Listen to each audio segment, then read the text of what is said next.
living among everyone else just like normal people.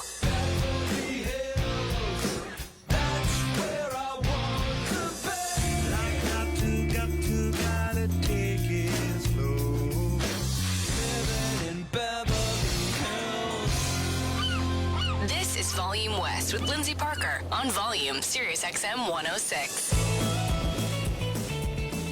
Hey, welcome to Volume West. I'm Lyndsey Parker. We have a full show today. Two of my favorite LA bands of different generations. First, we're going to have Starcrawler on, and then we're going to have my old friend Fitz from Fitz and the Tantrums here on Volume West. But before we have all that, we have a packed show today. It's an historic moment for Volume West. Wow, it's a historic moment for me, at the very least. Right here, I can announce now, joining the Volume West family, or as I like to call it, the Volume West harem of the many wonderful men that co-host with me.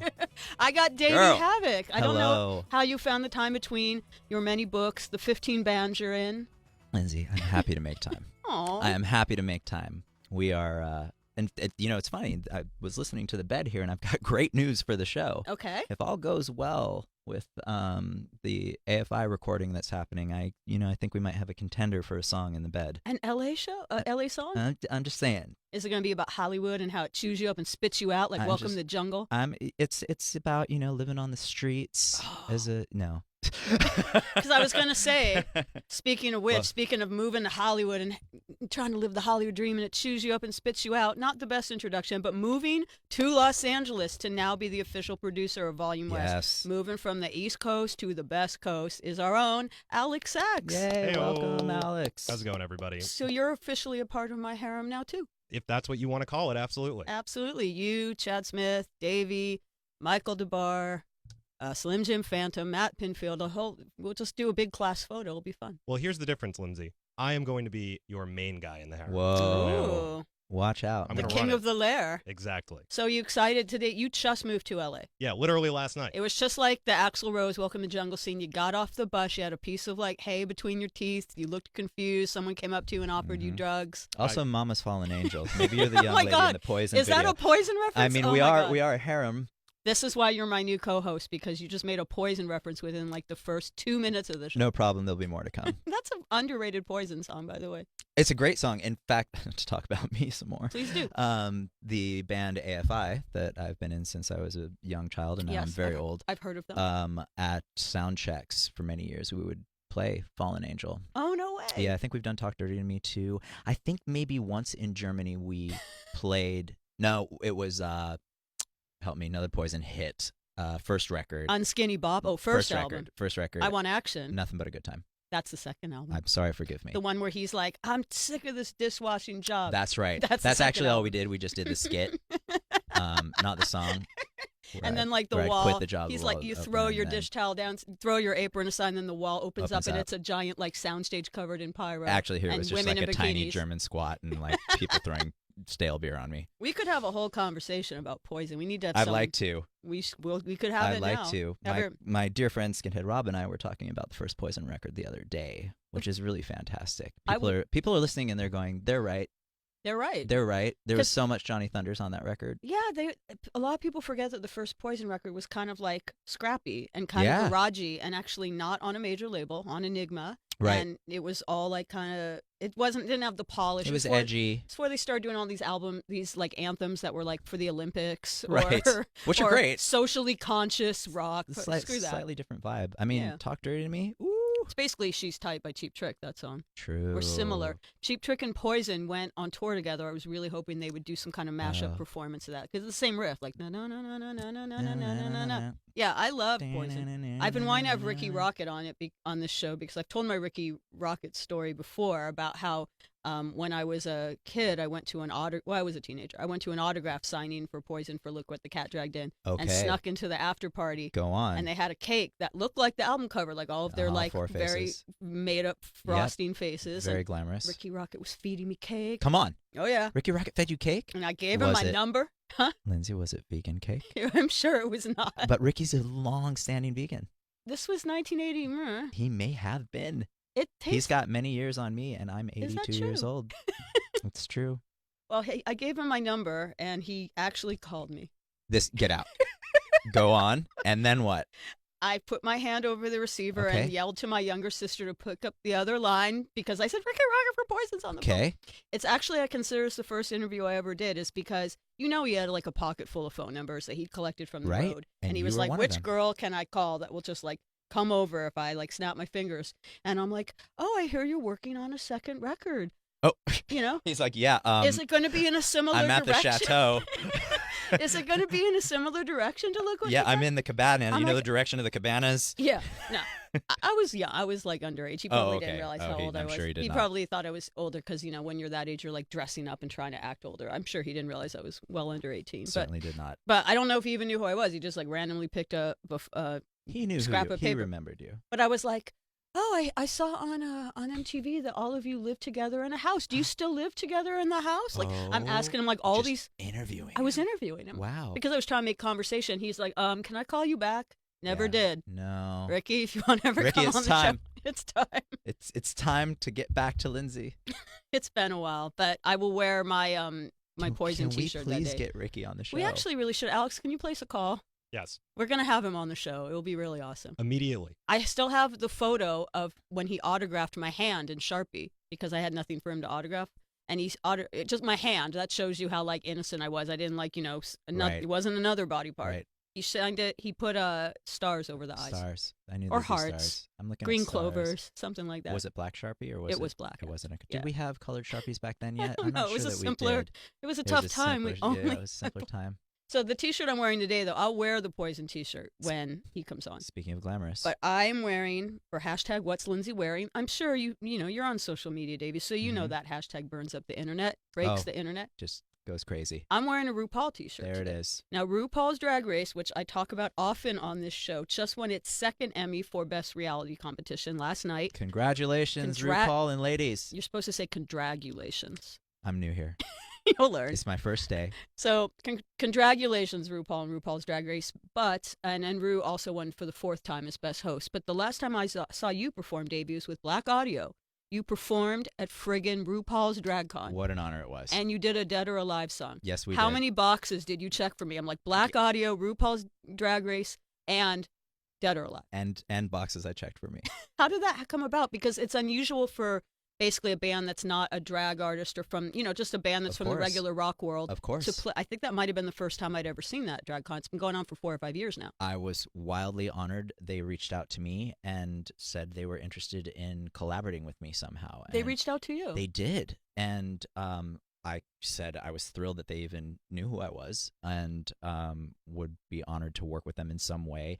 And they discussed with management and landed upon Black Audio playing, which was Lyndsey, it was so fun. And the reception was so warm, which was really, really fulfilling to me because I grew up really around that community, but of course not directly a part of it. So I was immersed in that and grew up, seeing Peaches Christ, host midnight movies for John That's Water. right, in San Francisco. In San Francisco, and going to the Stud for Tranny Shack, the dance night there, which was really, really fun. And, there was a lot of the drag community around the punk rock community that I grew up with.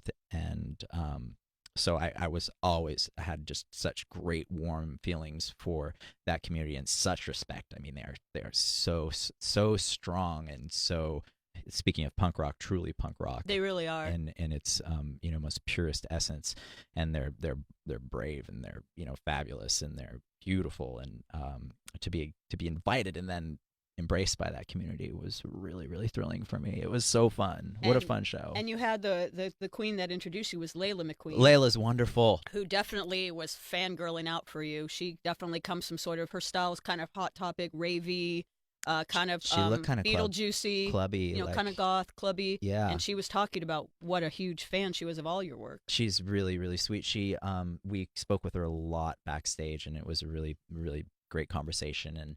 And she actually came to see AFI play last summer, or like a couple weeks ago, in I think somewhere in the middle of the country. She came out. It might have been Chicago, when we were out with the Smashing Pumpkins, and she texted me. She's like, "Oh, I'm have a good show tonight. I'm like, are you here? I would have taken care of you. Aw. And she's like, I'm already taken care of. I think Taylor right there took care of her. I'm not sure.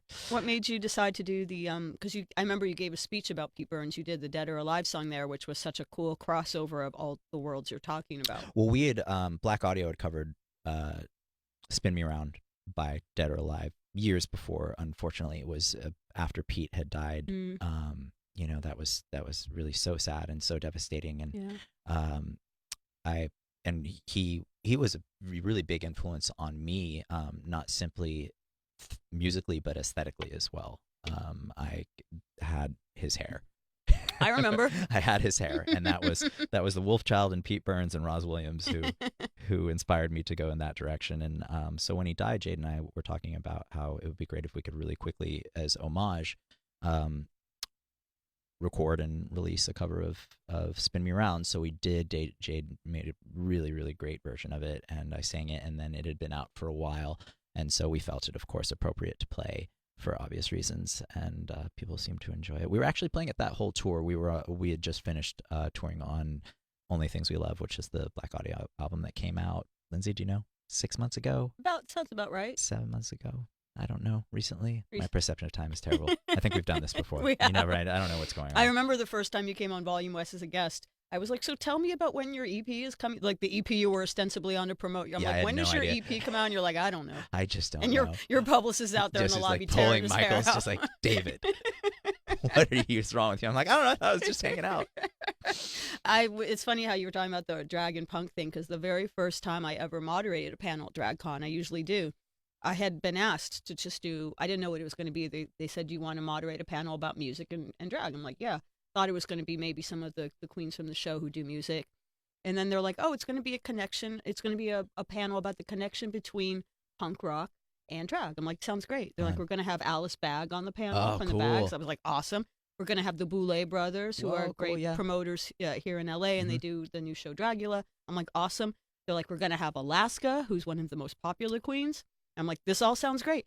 And Henry Rollins. I'm like, what? Whoa. I was so intimidated, Davey. I was like, really? I have to moderate a panel with Henry Rollins? But it was great. And to see Alaska and Henry Rollins sitting together, cracking each other up. That's fun. Yeah, there's a really good vibe there. I was curious to know what when you did a sign you panel at DragCon. So, fans, I was going to go say hi to you, but the line was... It was endless. Yeah. Yeah, it shut down the convention. It was really, really touching. It really was. I was going to ask you, did you have any like moments of, like the way Layla was saying how your music meant so much? I did have a few moments that I've had over the course of my life, and more so frequently, where people have said to me, as they did in that line that day, that somehow I had taken some part in giving them the strength or inspiring them to be who they are and represent a gender that they feel comfortable with, which is just wildly moving to me. And I had a few people talk to me about that, talk to me about coming out of the closet and saying I somehow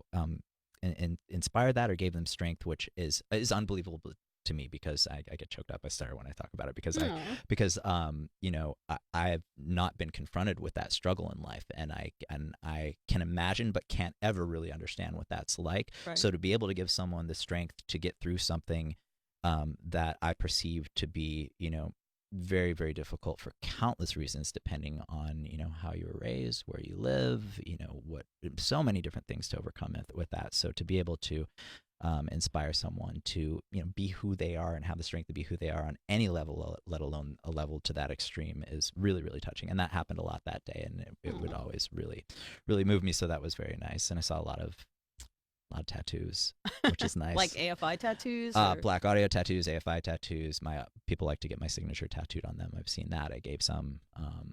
It was a really nice time.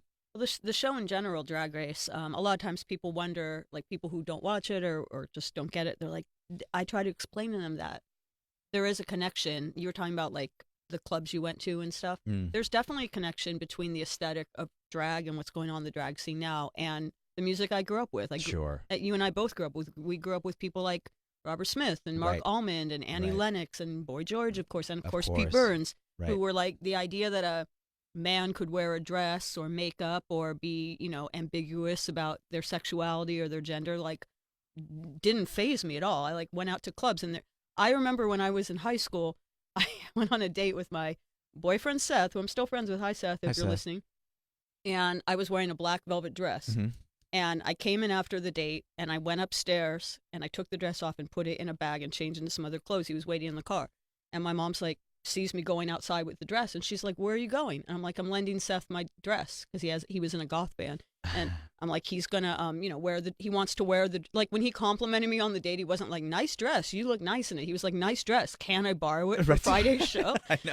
And he was straight, you know? Yeah. And so she's like, as I'm walking out to like give the dress to Seth, she's like, are you sure that Seth likes girls? Like, are you sure your boyfriend likes girls? And I'm like, yeah, I'm pretty sure from what I can tell. Yeah, he just likes to wear a black velvet gothic dress on stage. So like, I see with some of the queens you've mentioned, like we've talked about, like Layla McQueen. I see that. I see that blurring and stuff.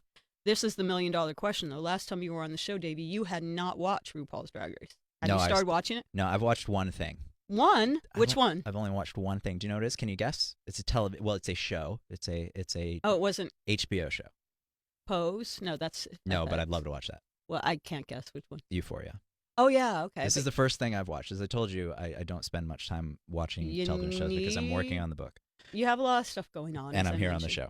But I had dear friends really, really coerce me into watching the show because they knew it would be my favorite thing, and I love the show. Well, I'm giving you an assignment. You need to binge watch at least all of season 4, okay. The breakout season of RuPaul's Drag Race. That was the season that Sharon Needles won. Sorry for the spoiler. Okay, she is my favorite winner of all time. She was gothic industrial. She's made music. She covers Ministry on her albums. She did Every Day is Halloween. That's fun. Did you see Al? He's been playing that.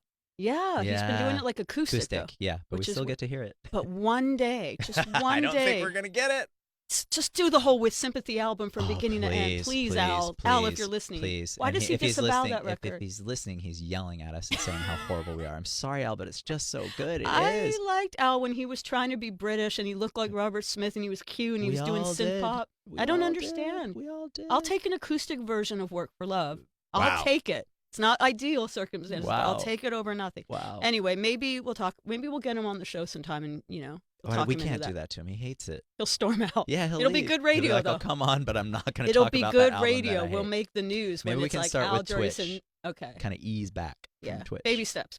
Yeah. Well, we need to take a break, but when we come back, I'll be here with Davey Havok and Alex Sachs and Arrow and Austin from Starcaller after the break.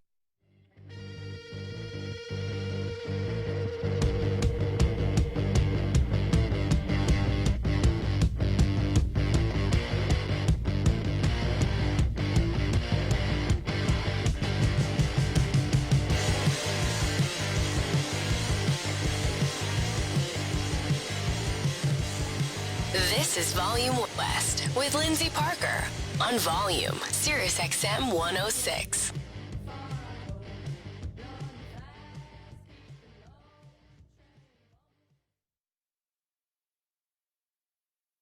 This is Hall of Fame quarterback Brett Favre, and I'm back on NFL radio every Tuesday at noon Eastern. I'll put on the headset and give you my opinions on the stories that everyone is talking about from the NFL weekend. Plus, we'll take some time to talk with some friends from around the league. Aaron Rodgers, the quarterback of the Green Bay Packers. How you doing, Farby?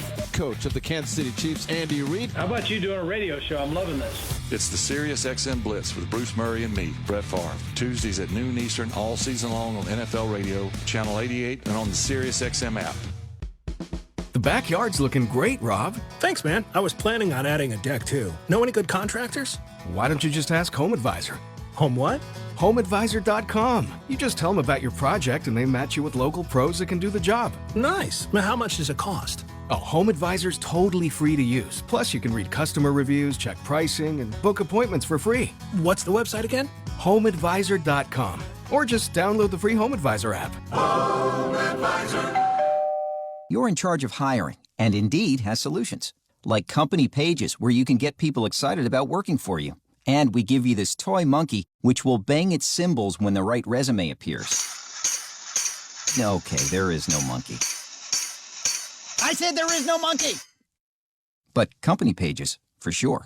See why independent research by Silk Road shows Indeed delivers 3 times more hires than any other job site. Visit Indeed.com/promo to try company pages for free. Terms and conditions apply. There's nothing like meeting face-to-face. And there's nothing like Zoom to make that happen. Zoom lets you connect and do business across town or around the world. Zoom ties together all of your communication needs into one easy platform for video conferencing, phone calls, group chat, webinars, and your conference rooms. Connect easily from anywhere, your mobile phone, your laptop, or conference room. Zoom is how business gets done. Get your free account at Zoom.com today. Meet happy with Zoom. I promise that you'll never find another like me. With the Capital One Saver Card, you earn 4% cash back on dining and entertainment. That's 4% cash back on milkshakes with extra whipped cream. And 4% to get extra loud at the show. The Capital One Saver Card. Earn 4% on dining and 4% on entertainment. What's in your wallet? Hey guys, it's Taylor. You can buy my new album Lover at taylorswift.com. Terms apply. Capital One Bank, USA, N.A. Hey, this is Amy Lee, and you're listening to Volume, SiriusXM 106.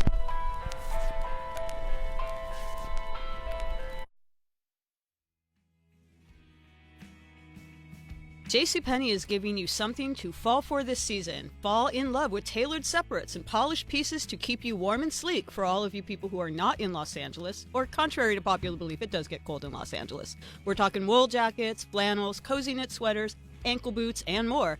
Be inspired by fall combos like spice latte, mocha, and espresso. Speaking of fall it colors, stop by Sephora inside JCPenney, aka my happy place, to update your fall palette. They'll get you set up with a fresh holiday look to wow friends and family, and when you're done there, visit the salon by InStyle to add some highlights reminiscent of the warm golds and browns you'll be seeing all season. There's something amazing to fall for in every department, so get affordable, versatile fashion to transition you and your wardrobe through each season in style. Visit JCPenney.com to find more amazing things to fall for all season long.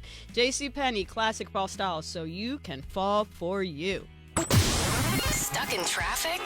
Or worse, are you stuck in LA traffic? Hey buddy, move that piece of shit! Avoid those kind of conversations and get into one with the queen of the LA music scene, Lyndsey Parker. This is Volume West. Call now and make your voice heard. 844-686-5863. Hey, welcome back to Volume West. I'm Lyndsey Parker. We have a packed show today. We have our first show as Davey Havok as official member of the Volume West family. We have Alex Sachs, who literally moved to LA yesterday, Alex? And he's nodding. He said yes. He's already distracted. He's already He's already back in New York. Yeah, so I tucked and rolled out of the plane with pizza and bagels in my hand. You can take the boy out of New York. Anyway, and I think the best introduction, Alex, to you for LA is to have what I think is one of the best new bands, if not the best new band to come out of LA in like the last 10 years. Starcrawler. We got Arrow DeWild and Austin Smith. Welcome. What's going on? Well, you have a new album coming out called Devour You. Yeah. It's coming out next month in October. And I loved the first record, but I feel this record has definitely evolved from that sound. I'm curious if you could tell me how your sound has developed, because you guys are really young. You started this band when you were like, what, 16, 15, something like that? Yeah, I was 15, I think. Yeah, I met you when it was just your 16th birthday. Okay. Yeah, because it was first. The band was first just Arrow and I. Yeah. I had just dropped out of college. I was 19. But Henry was like 14. Yeah, he was a lot younger. Yeah. And when it was just her and I for like a couple months, we just kind of were like not really doing anything but just making noise. And then she ran into Henry at school, and I think he was like 14, just turned 15 or something like that. He was really young. What were you playing? Drums? Yeah, I was playing drums. So you were just singing over a beat. Well, that we were like not doing any. We were like it was figuring out what we wanted to do, and we didn't really know. We were like talking about what music each other liked. We still had first met each other. Mm-hmm. How did you guys actually meet? Yeah, where'd you meet? I don't know. I would see you around at parties and stuff, but I never knew who you were. It was like their mutual friends type of thing. And I knew people that knew him and stuff.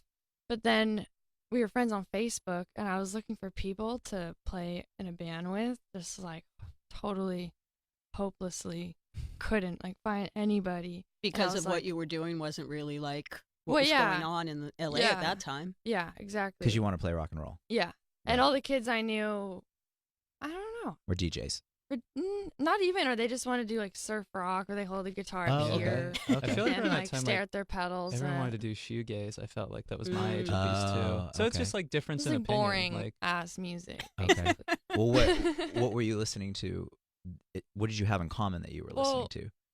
I don't know. I was like Sabbath, obviously, is what we mainly had in common. But I had a Kiss themed Sweet 16. Oh my God! That's where he came. Where we like actually formally met for the first time. Yeah, it was just like a funny introduction too, because I remember I took off work to go to it, and I was like, "Oh, this is like a whole different world." Like, because none of the kids my age were really as into rock and roll as Arrow was, because everyone my age was either into like My Bloody Valentine or just like Cocktail Twins, like just being as obscure as possible, not even enjoying it for the most part, but just how obscure can my music taste get, and meeting someone that actually cared about rock and roll and just music to a whole nother level was like, this is really refreshing.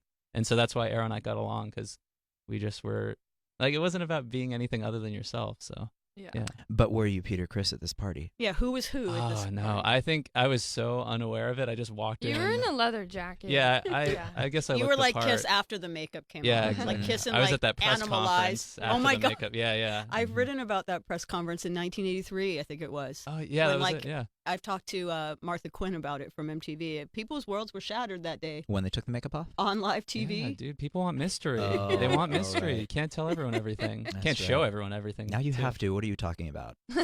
Let's try to be mysterious.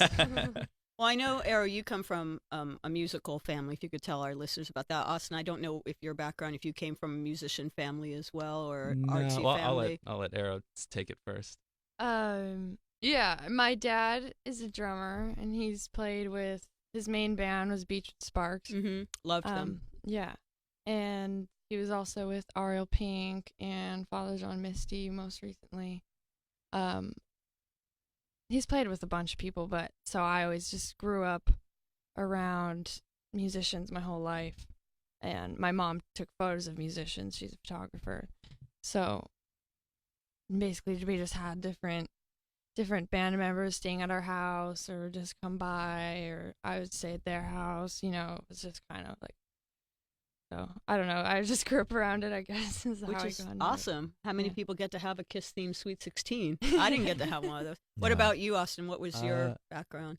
There's no one really musical in my family, but my dad was like a film TV producer, and my mom, well, funny that you bring up Kiss. My mom actually is a costume designer, and she did costumes for Kiss when she first started out. No way. That's how we also bonded. Yeah, because my mom did costumes for like Kiss, some stuff for Van Halen, some stuff for Ozzy Osbourne. Amazing. Wow. So with Kiss, she worked directly, but with other ones, it was more like doing sketches and giving them to other seamstresses and artists. But what's your mom's name?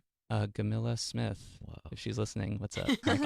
So did you get to like go to things when you were young, like go behind the scenes and see all the costumes? Yeah, and sometimes. Stuff? I mean, she would kind of bring me along to work, and of course, I'm being like a 9 to 14-year-old brat. Like, can I just go home and play video games? like I didn't really enjoy it fully until I was older. But yeah, my mom still to this day has like all this like Kiss and rock and roll memorabilia that's just in her garage, and I'm like, it's weird. I look at it now with kind of more of an appreciation, because back then I was like, this is just dust collecting stuff in our garage. But I saw a kid at Guns N' Roses the other night.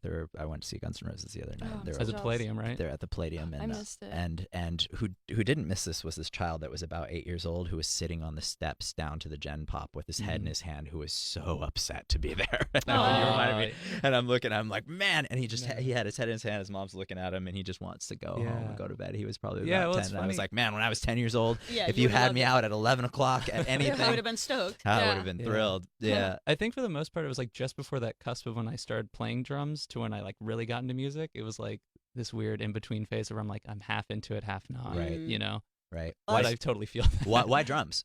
Well, it was funny. Like I remember, it was actually my older sister that suggested it. It was something about like I was doing terrible in school, and for whatever reason, someone said like, yeah, you should pick up an instrument if like, because blah blah blah, whatever, you know.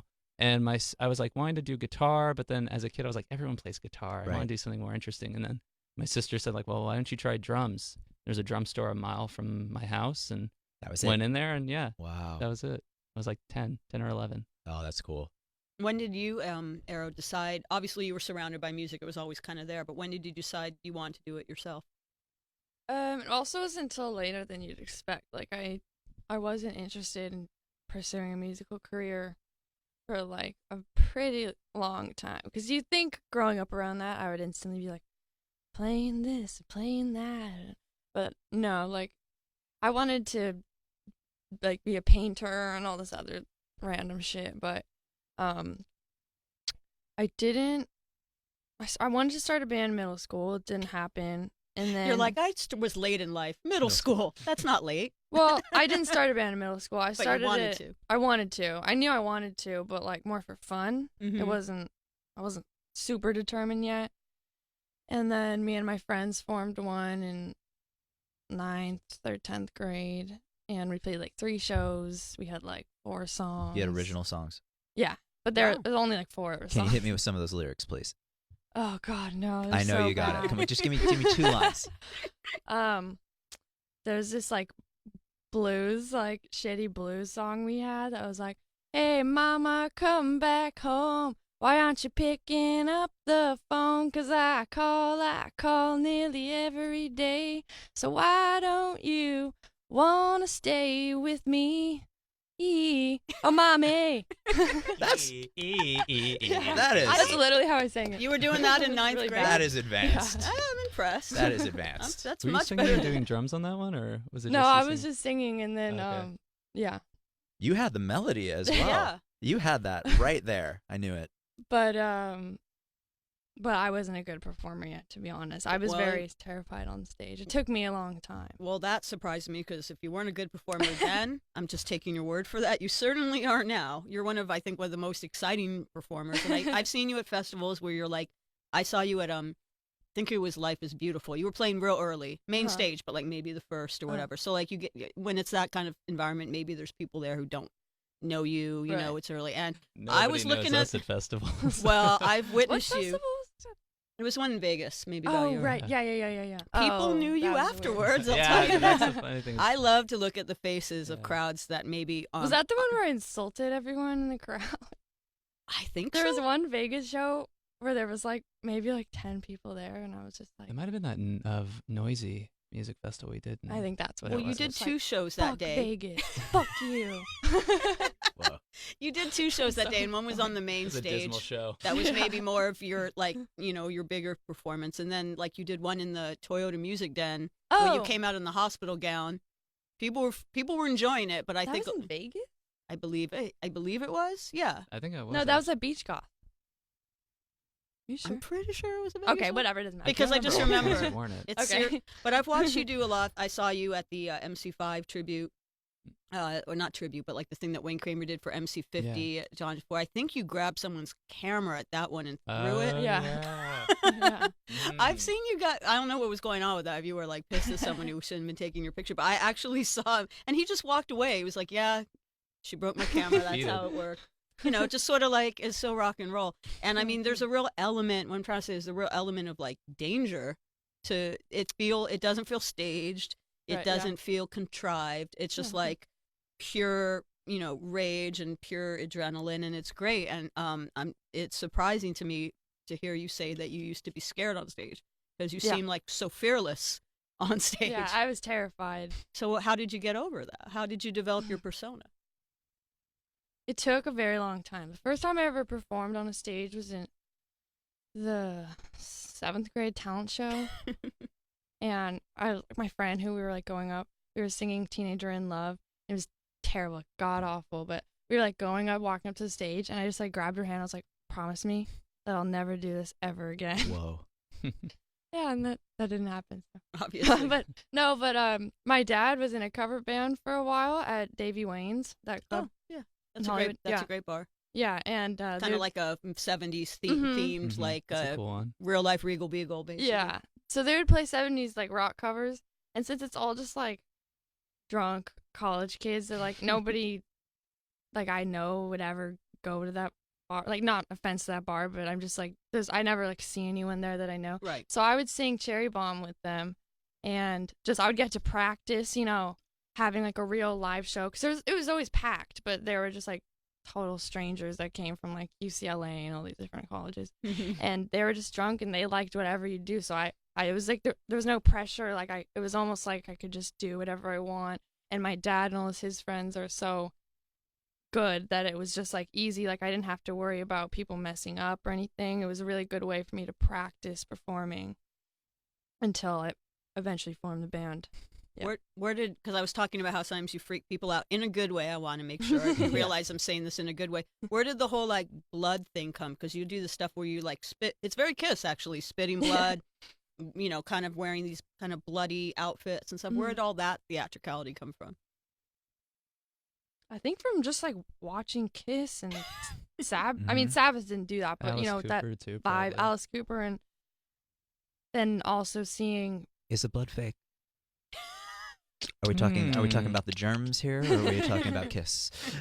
No comment. Fair. Fair. No. But yeah, I just go like the shows that I would go to in high school and stuff. Like, no offense, but I was just bored. Like, it was just kind of a boring time, and I wanted to put it on a show, even if it wasn't the blood. It wasn't even that. It was like I want to do blood. It was just like I wanted to do something that would captivate people, and they would at least remember it, even if they hated it. They wouldn't be able to forget it. No. Yeah. I'm like, my worst fear is just being forgotten. You know, you see those graveyards and like their tombstone is just like wooden cross, and you're like, I don't want that. I won't, you know what I mean? Mm-hmm. I absolutely know what you mean. When did you start doing that stuff? When you were still? I saw you at a club. I feel like it was Los Globos or something. Oh my God! I saw That you was such a second long time show ago. or something. That was your second show? Was that like the day before 4th of July? I think? Yes. That was our second show ever. No way. Ever. Or maybe our third. You also also played with second- Frankie it was at Los second because Globos before that. We had our first basis. Lena That's Licaro why. put that show together, Sure. I believe. Yeah. She's Yeah, a friend yeah, of yeah. mine, and she invited She's my me. cousin.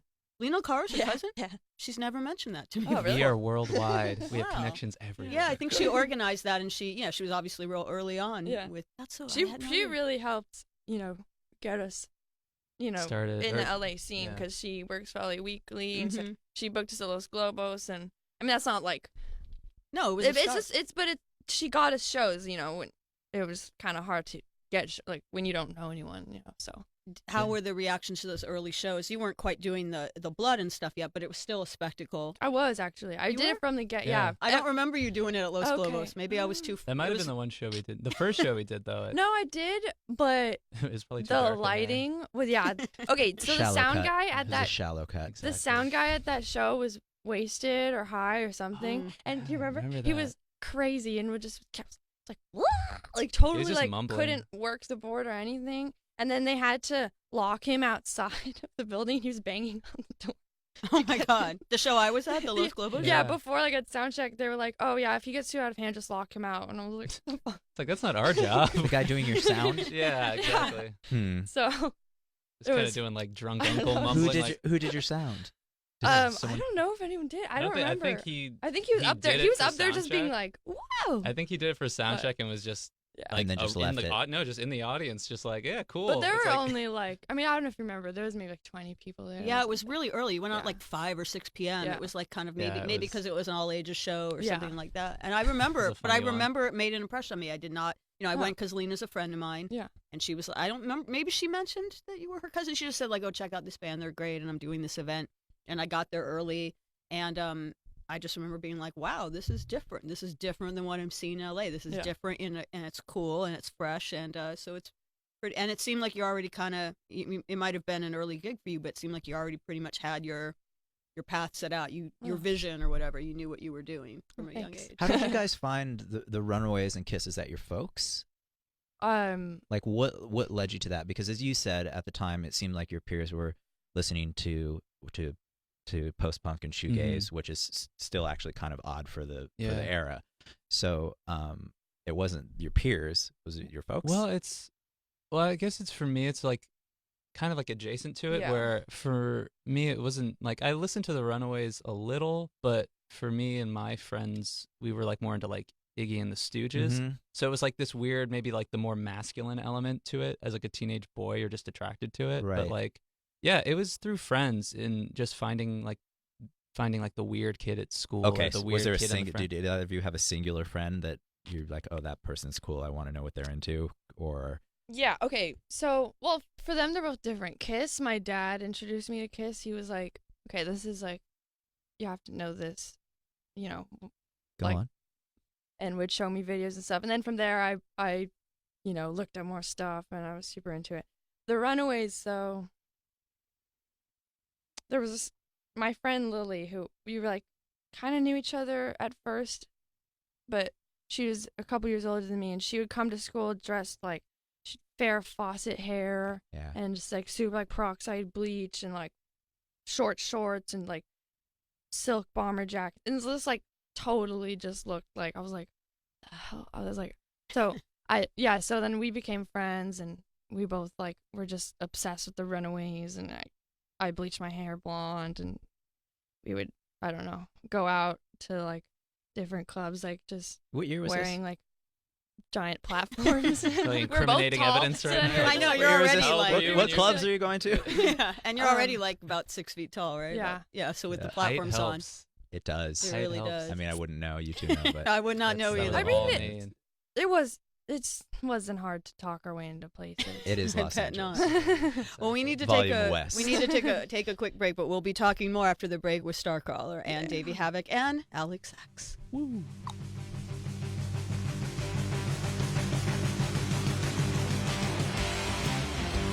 This is Volume West with Lyndsey Parker on Volume, SiriusXM 106.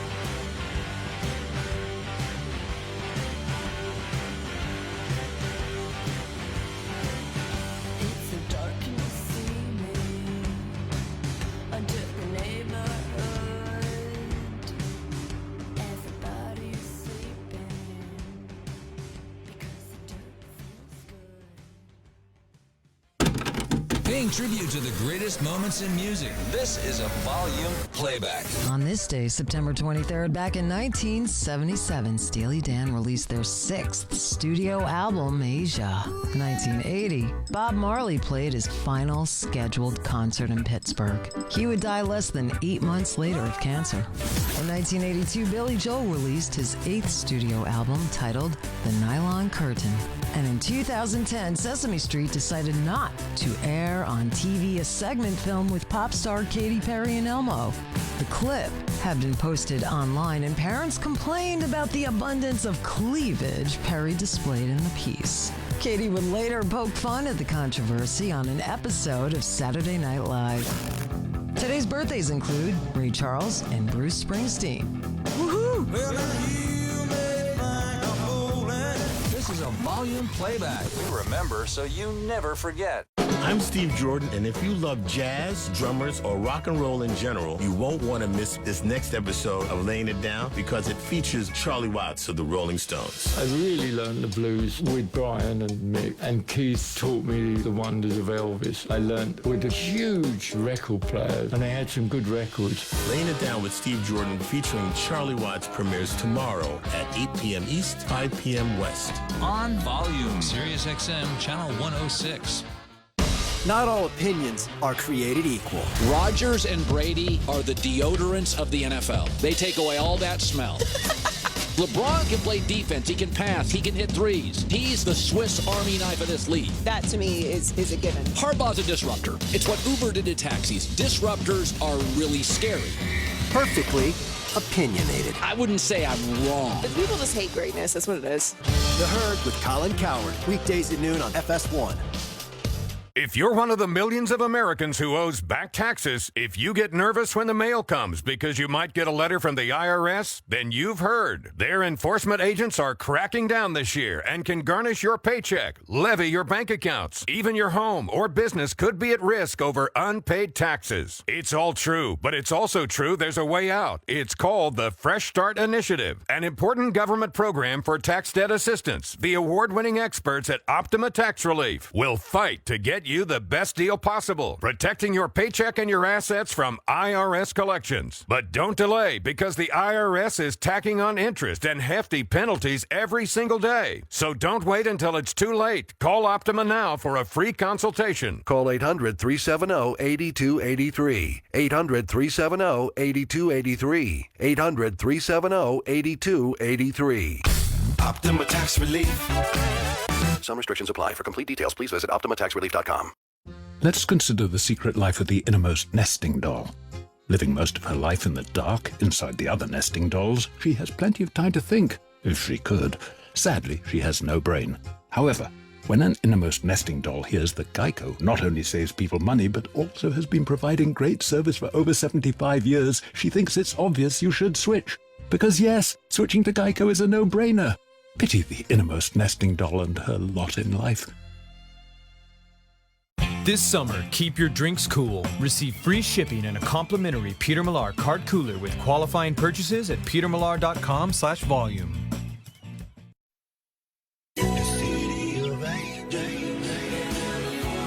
California, she's in love with California. No one knows LA like she does. Coming at you live from SiriusXM studios in Los Angeles, California. This is Volume West with Lyndsey Parker. Hey, welcome back to Volume West. I'm Lyndsey. I'm here with a new member of the co-hosting family at Volume West, Davey Havok. Hi, Lyndsey.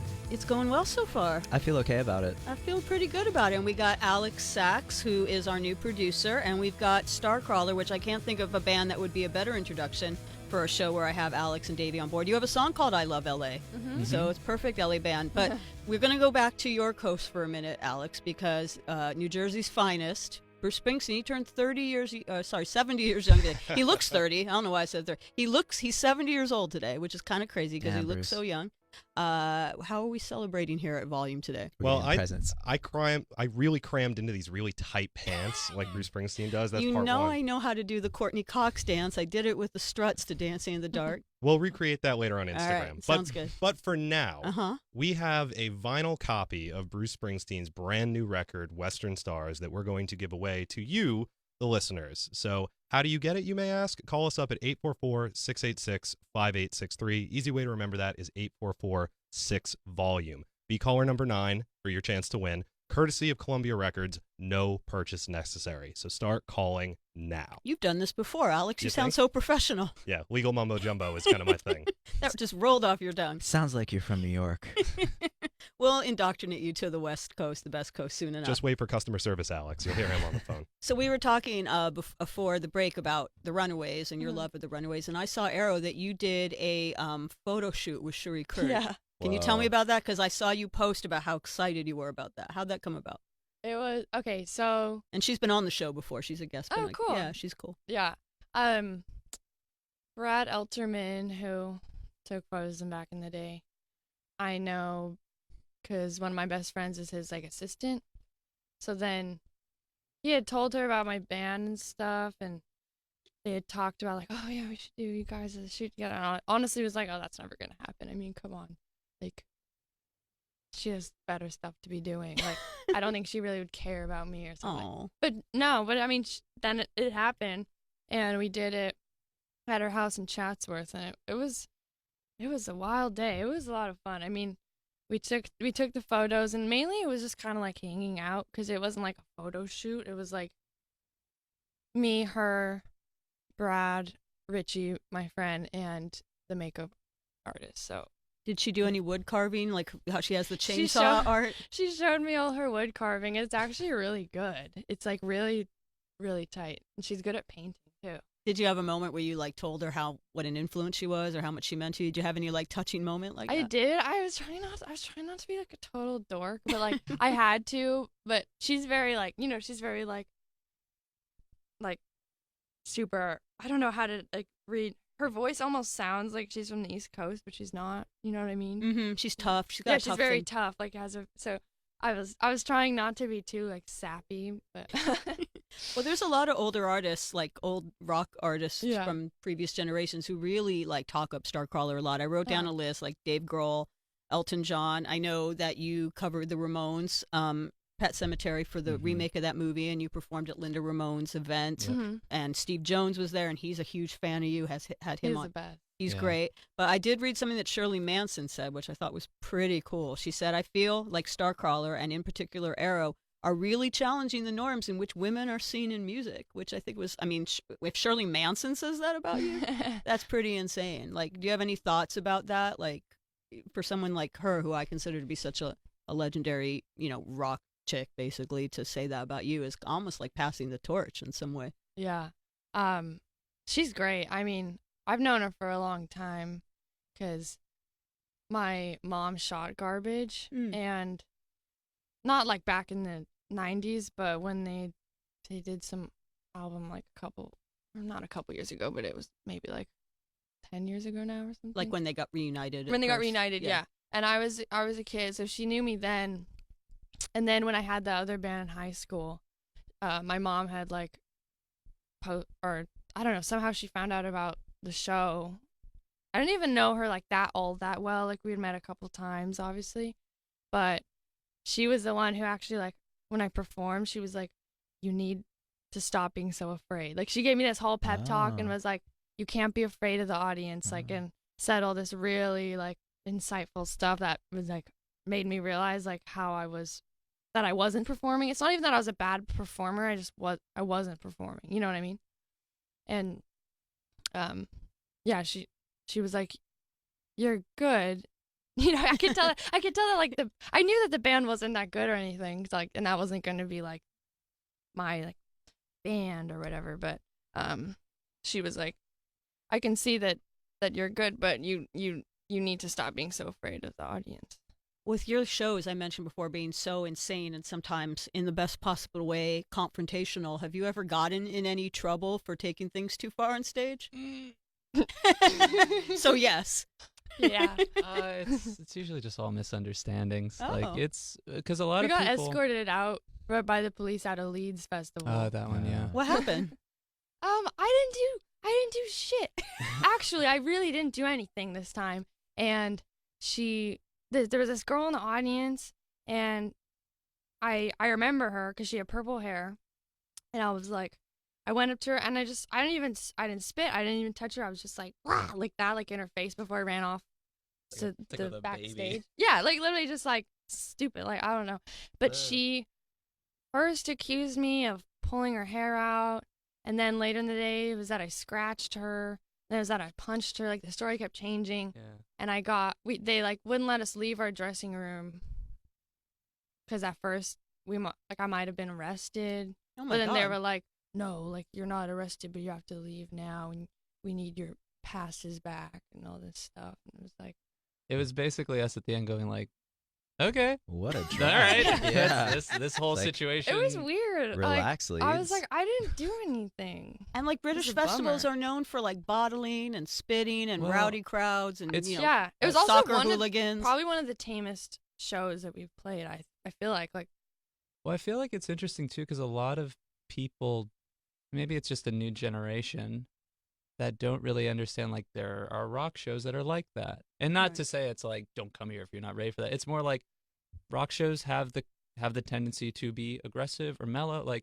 it's under a whole blanket of music. Yeah. And I think sometimes people get confused or afraid or scared by things when it's not in this confined box of like, this is what music is or this is what a performance is. Right. And I feel like for that situation, someone just was so frazzled that they're like, I have nothing. I can't even process what I saw. Especially in the festival environment, which changes so differently from... How long did you guys play in small rooms before you stepped on a festival stage like a Life is Beautiful or like a Leeds? That was...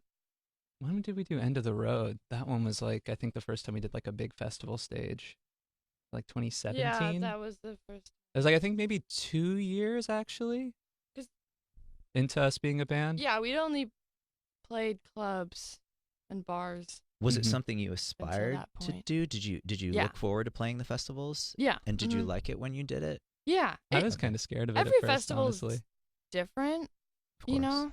And I'd always wanted to play festivals because they're fun. You get free food. And it's kind of like a camp for musicians. Yeah, there's all these other like bands around you get to hang out with and stuff.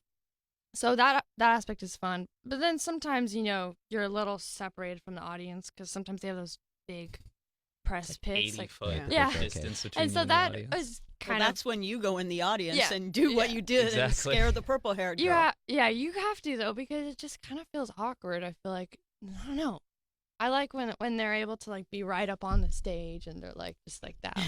Well, it's we only have a couple minutes left, but I want to say it's very exciting that you've taken the LA scene that I feel was kind of boring for a while and put it back on the map and taken it to the festival world. And I just, real quick, I don't know, people have probably described you as like the saviors of rock and roll, or like rock is not, you know, you're going to keep rock get from ahead being of dead. ourselves. No, but have you Why heard not? A lot that? of pressure. Do you see like the rock thing coming back, and are you part of some bigger thing?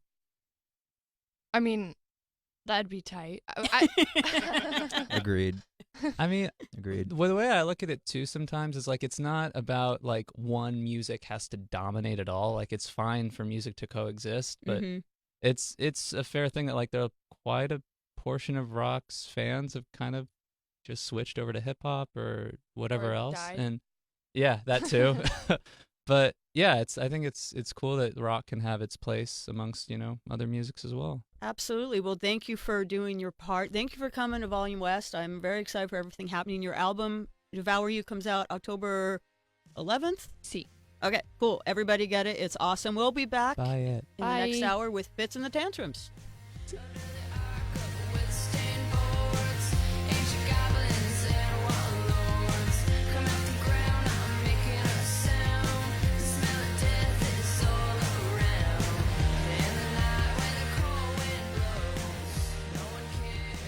This is Mark Packer, and you can hear me every day on SiriusXM ACC Radio. Part of my game day checklist is to make sure the SiriusXM Radio is on in all of my cars. My daughters, they love to follow their Clemson Tigers on ACC Radio in the car. Me, I like to follow the conference, plus a little Pearl Jam radio in between.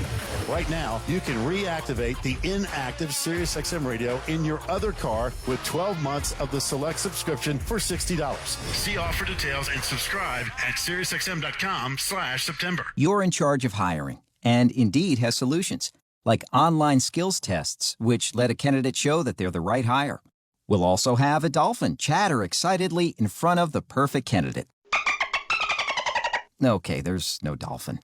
But skills tests, that's a for sure. See why independent research by Silk Road shows Indeed delivers 3 times more hires than any other job site. Visit Indeed.com/promo today and get a free sponsored job upgrade on your first posting. Terms, conditions, and exclusions apply. Do you know the last time you replaced your toothbrush? I didn't. I also had no idea how long I was really brushing until I got a Quip electric toothbrush.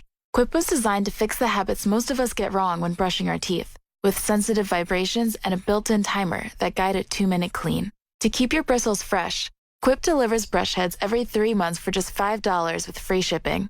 You can take Quip everywhere using its slim cover that mounts to mirrors at home and slides over your bristles when you're on the go. It's no wonder this electric toothbrush earned a seal of acceptance from the American Dental Association, was named one of Time's best inventions, and has thousands of 5-star reviews. Quip starts at $25 and is guaranteed for life with a refill plan.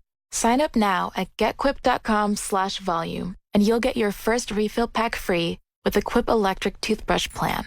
That's your first refill pack free at getquip.com/volume. GetQuip.com/volume. Have you discovered the remarkable benefits of medical cannabis yet? MedMen Premium Dispensaries invites you to live your best life. All you have to do is find your nearest store. Unsure how cannabis can benefit you? MedMen staff can guide you along your cannabis journey. Use code SiriusXM for 10% off your purchase. And if you're in California, MedMen now offers delivery and it's free for a limited time. Visit medmen.com to find your store. Cannot be combined with other discounts. Keep out of reach of children. For use by adults 21 and older with valid ID. You want stories? I've got stories. I was involved with Robert Dye's Light of Day charity concert, which they do in New Jersey in Asbury Park every year. And sometimes Bruce Springsteen plays at it, and sometimes he doesn't. And the year that I did it, he was playing at it. And as I turned the corner, he was coming up the stairs, and we looked at each other, and I said to him, hi. And then I said to him, I have no idea what to say to you. And then I left. What am I going to ask him? What kind of strings he uses? Hey, this is John Resnick from the Goo Goo Dolls, and you're checking out Volume, your liner notes to the world of music. Your source for breaking news from the world of music. This is a Volume News Brief on SiriusXM 106. Taylor Swift has canceled her upcoming performance at Australia's Melbourne Cup, while an official statement cites as the reason being, quote, a recent change to Taylor Swift's Asian promotional tour. Animal rights activists are claiming victory, having protested her decision to appear at the horse racing event. And the second annual Sammy Hagar High Tide Beach Party and Car Show has been canceled. As per a statement on the festival's website, California State Parks has denied them the necessary permits. According to the Orange County Register, the production company behind the event, slated for this coming weekend in Huntington Beach, California, hasn't paid all fees for the festival, including those related to public safety. While the event was branded around Sammy Hagar, he was separate from the production company behind it. For his part, he issued a statement saying he was, quote, more disappointed than anyone. This is Volume, SiriusXM 106.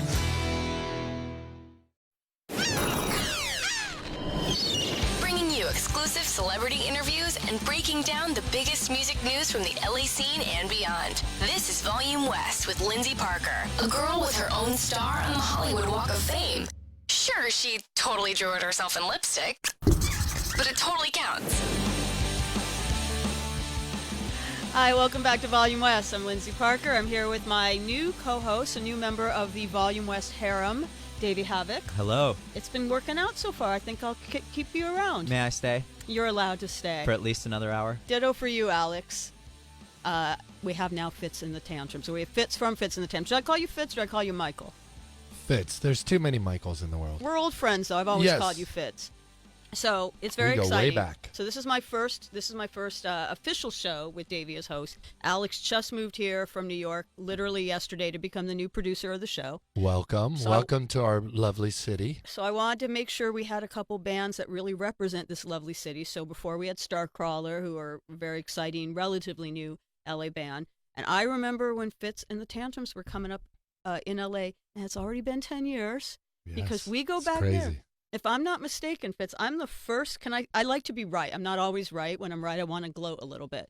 Gloat away, my friend. If I'm not mistaken, I'm the first person to ever write about Fitz and the Tantrums, and definitely the first person that ever interviewed you in 2009. Both correct. That's pretty amazing. I know. What a journey. It's really interesting how things turn out. So the story is Lisa, who is here, who is your manager.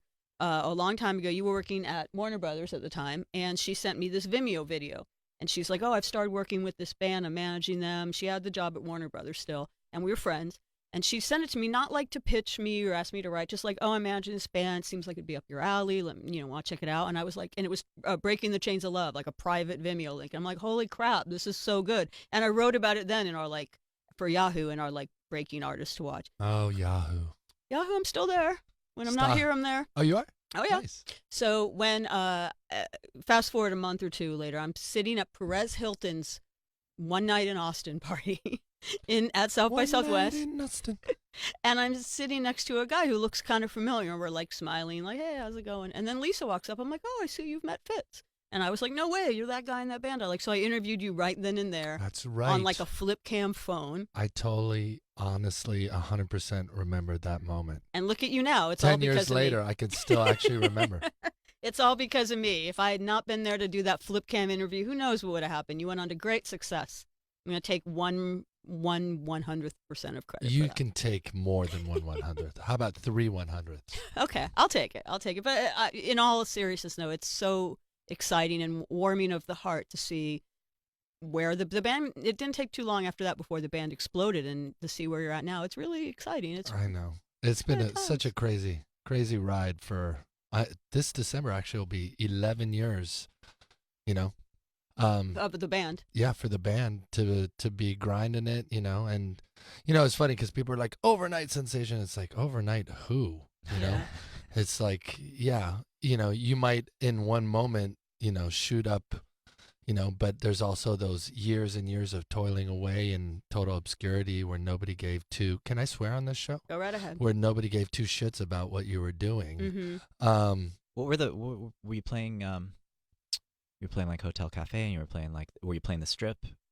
Oh, I mean, I had so many bands before this. What bands were you in before then? Before. I had a band called Remedy. I had a band, an electro band with a girl singer named Wow Cougar. I mean, that's a good name. So many. What were you doing in Wow Cougar? I was programming, backup singing, and I wrote all the music and you did were all backup the tracks. Singing. Yeah. When you say electro, are we talking turn of the century electro clash, or are we talking like heavy electro? No, like more like electro clash. Okay, so like the Miss Kitty. Exactly. I loved Electro Clash, by the way. Everyone loves That was electro good clash. stuff. I mean, who How doesn't? could you not? Do you Actually, hate fun? No, but a lot of people disparaged that genre and sort of looked at it as gimmicky. Well, and yeah, like- it's gimmicky. but in the best possible But if way. you grew up in the 80s like I So, did, yeah, that shit's just good. It's great. You grew up in the Valley, didn't you? I did. You know, I did too. Yeah. And I think Lisa and I Oh, went yeah. to high school together, actually, although we didn't know each other at the time, because I'm a little bit older than her, but I think we went to high school together for a minute. And one of the happiest days of my life was when I was 12. We moved to Wilton and Franklin, to the heart of Hollywood. Oh, you were living the dream. I wanted so badly to get out of the Valley. I wanted to be like the movie Valley Girl, where I I know. get the Nicolas Cage boyfriend that takes me over the hill I to the know. Central. It could have been Ricky Rocket. It didn't work It out. could have been. You never called me back, Davey. You should have just went over the chateau. No, you were too young. Never mind. I was too young. But he was yeah, in New Jersey. So I Sorry, was in. Fitz. No, all good. I was in a ton of bands before, doing like crappy pay-to-play gigs at the Whiskey. So many. Did you play the No Bozo Jam? Yeah, and I played so many sad shows at the Viper Room and Casbah. I mean, like so many shows. And it wasn't until Fitz and the Tantrums that it all sort of clicked. And our first show for Fitz and the Tantrums was at the Hotel Cafe, which is not really a place that you put a 6-piece band. Oh, No, that place is like the size of a closet. whoa. Yeah. And, And somewhere there's video footage of me doing a David Lee Roth a scissor kick In that on on that night. that night on that tiny little stage. Can you Amazing. still do that scissor kick? I've seen you do it. Barely. I've seen you do some Yeah. good moves. Can the listeners hear you Let's do that put right it this now? way: we just played Lollapalooza, and I think this last month, and I just tore my meniscus doing it. Oh, no. Please no. Well, it's interesting you talk about how you were in all these other bands. I should have gone on board with Wow Cougar. With a name like that, sounds like a band I would have liked. But the whole thing about the overnight thing, it's like, and I don't mean this in a weird way, but you kind of came to your success relatively late in life. It's 100%. It's unusual for someone that's even over 30 to like basically get a shot in the business. And Fitz is just 30. Exactly, 32. So you now. just all of 32. But you know what I'm saying? Benjamin You buttoning it as you we know, speak. You don't look a day over 29. Trust me, I'm Thank looking you. at you right now Thank with you. your rose-colored glasses on. You look fantastic. But no, I mean, seriously, it's like you kind of bucked the odds. Oh, I know, And- 100%. I think there's two people in the music business that made it in their mid to late 30s, and it's Willie Nelson and me. And I'm not even joking. Like, you can't name another person. I'm trying to think. Exactly, because you can't. Rick Ocasek, actually. He was over 30 when the car started. Was he really? He was 75 when he died, so he had to have been like 40 when You Might Think came out in 84. He was born in 1944. But Whoa. What? Yeah, he was a lot older than we realized. What? So All there right, you go. so You, Rick Ocasek, and Willie Nelson. Hey, it's still great company. Absolutely stellar Exactly. company. I'll take it. Yeah, I think the whole thing for me was when it finally happened, it was so much sweeter, and still to this day, 10, almost 11 years later, the moment doesn't fall on deaf ears and doesn't go unnoticed for me. I really don't take any of it for granted because I know what it means to be toiling away, making music that nobody cares about. You can't get you're begging your 30 friends to come to a show. And, it's funny. I don't even invite my friends to shows since Fitz and the Tantrums blew up because I know what that feeling where I was like begging them, or some of my friends don't even know really what I'm doing. I'm like, I'm doing a show. They're like, yeah,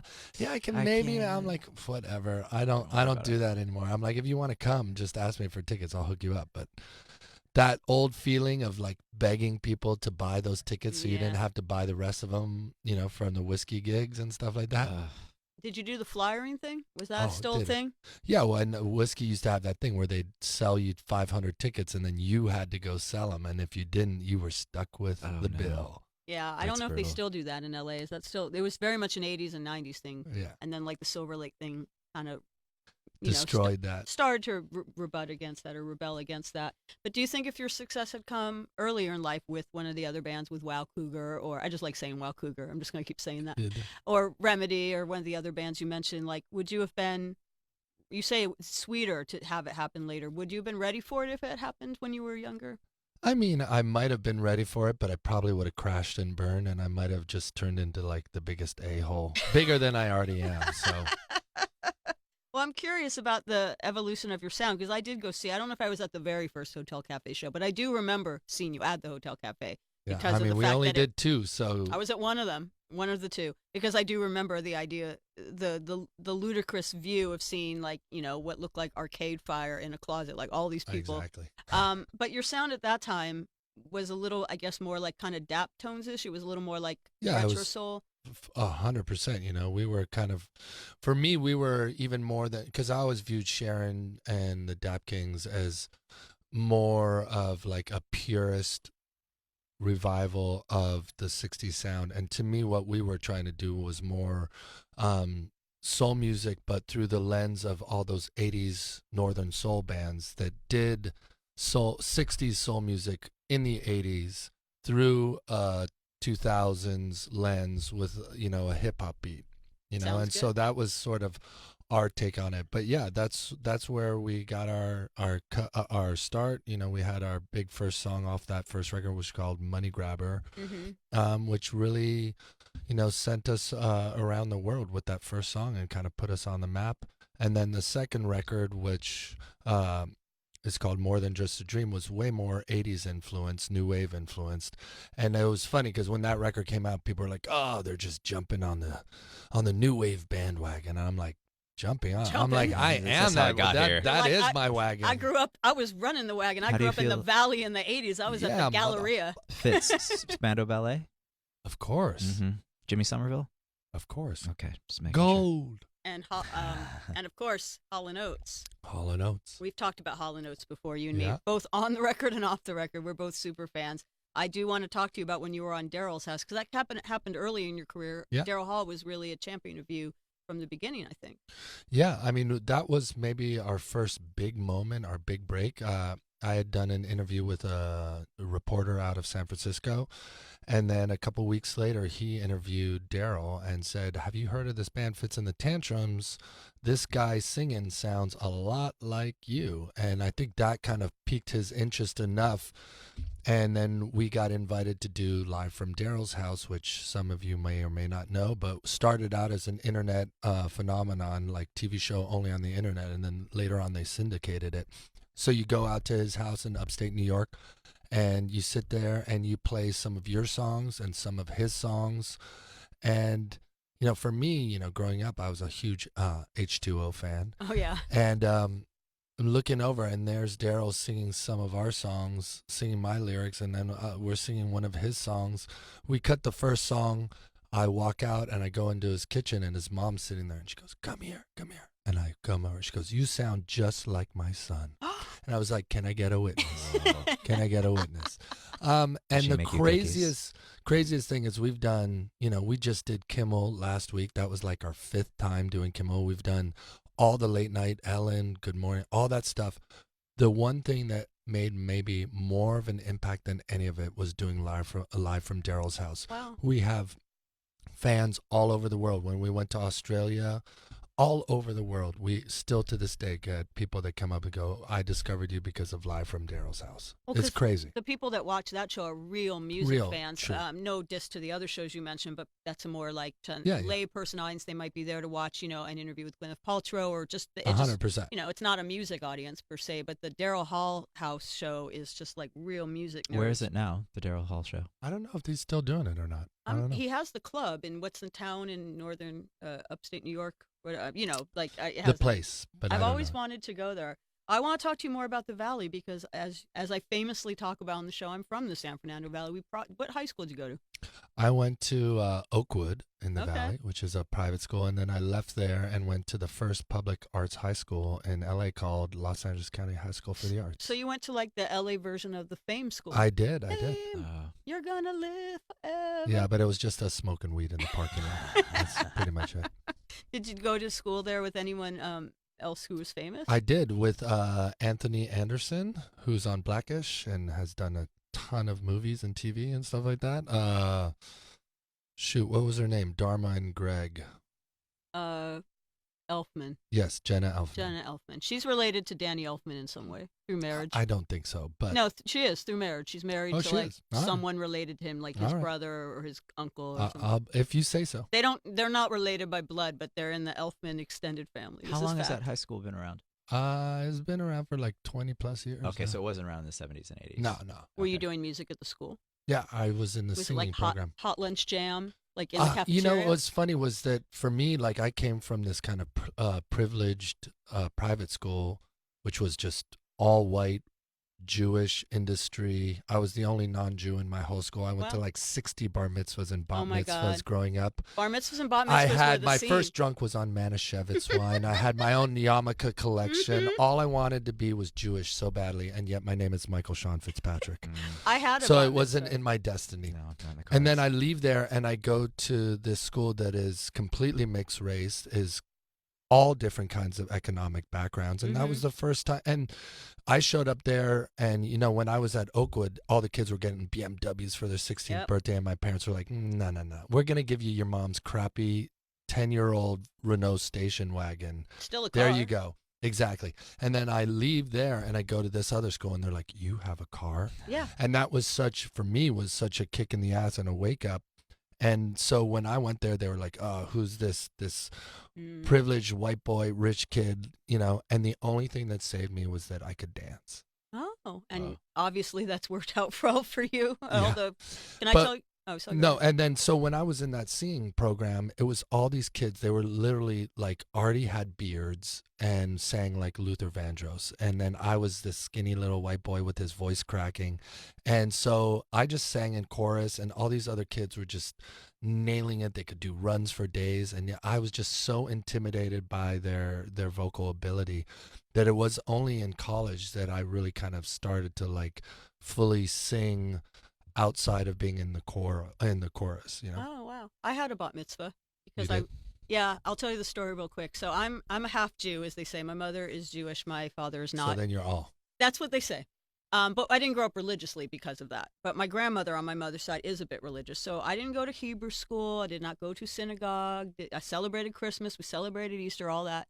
But, you know, it got to be around between, like, as you say, between like the ages of 12 and 14, 6th to 8th grade, I was going to a bar bat mitzvah like every weekend, sometimes 2. It was like, I got jealous. I wanted to have a big party too. So I came home. I was like 13. I'm like, Mom, I want a bat mitzvah. She's like, well, tough shit, because you haven't been going to Hebrew school for like 8 years. You can't just have a bat. You just want a party. She saw through me. She's like, you just want a party. And I'm like, so my grandmother, though, because she was religious and Jewish, she got really excited over the prospect that I could maybe have a bat mitzvah and like carry on this heritage. So she found a crash course where I could take Hebrew lessons for it. Yeah, very good. You sound great. You sound better than I did at my ceremony. So I took a crash course that was maybe 6 months, maybe a year, and I had my bat mitzvah, and I had it just to have the party. I had a Michael Jackson impersonator and a Boy George impersonator. My bat mitzvah was lit. But then right afterwards, my grandmother, I feel so bad. She was like, after I had this great party, she was like, do you want to go to synagogue with me on Friday? I'm like, no.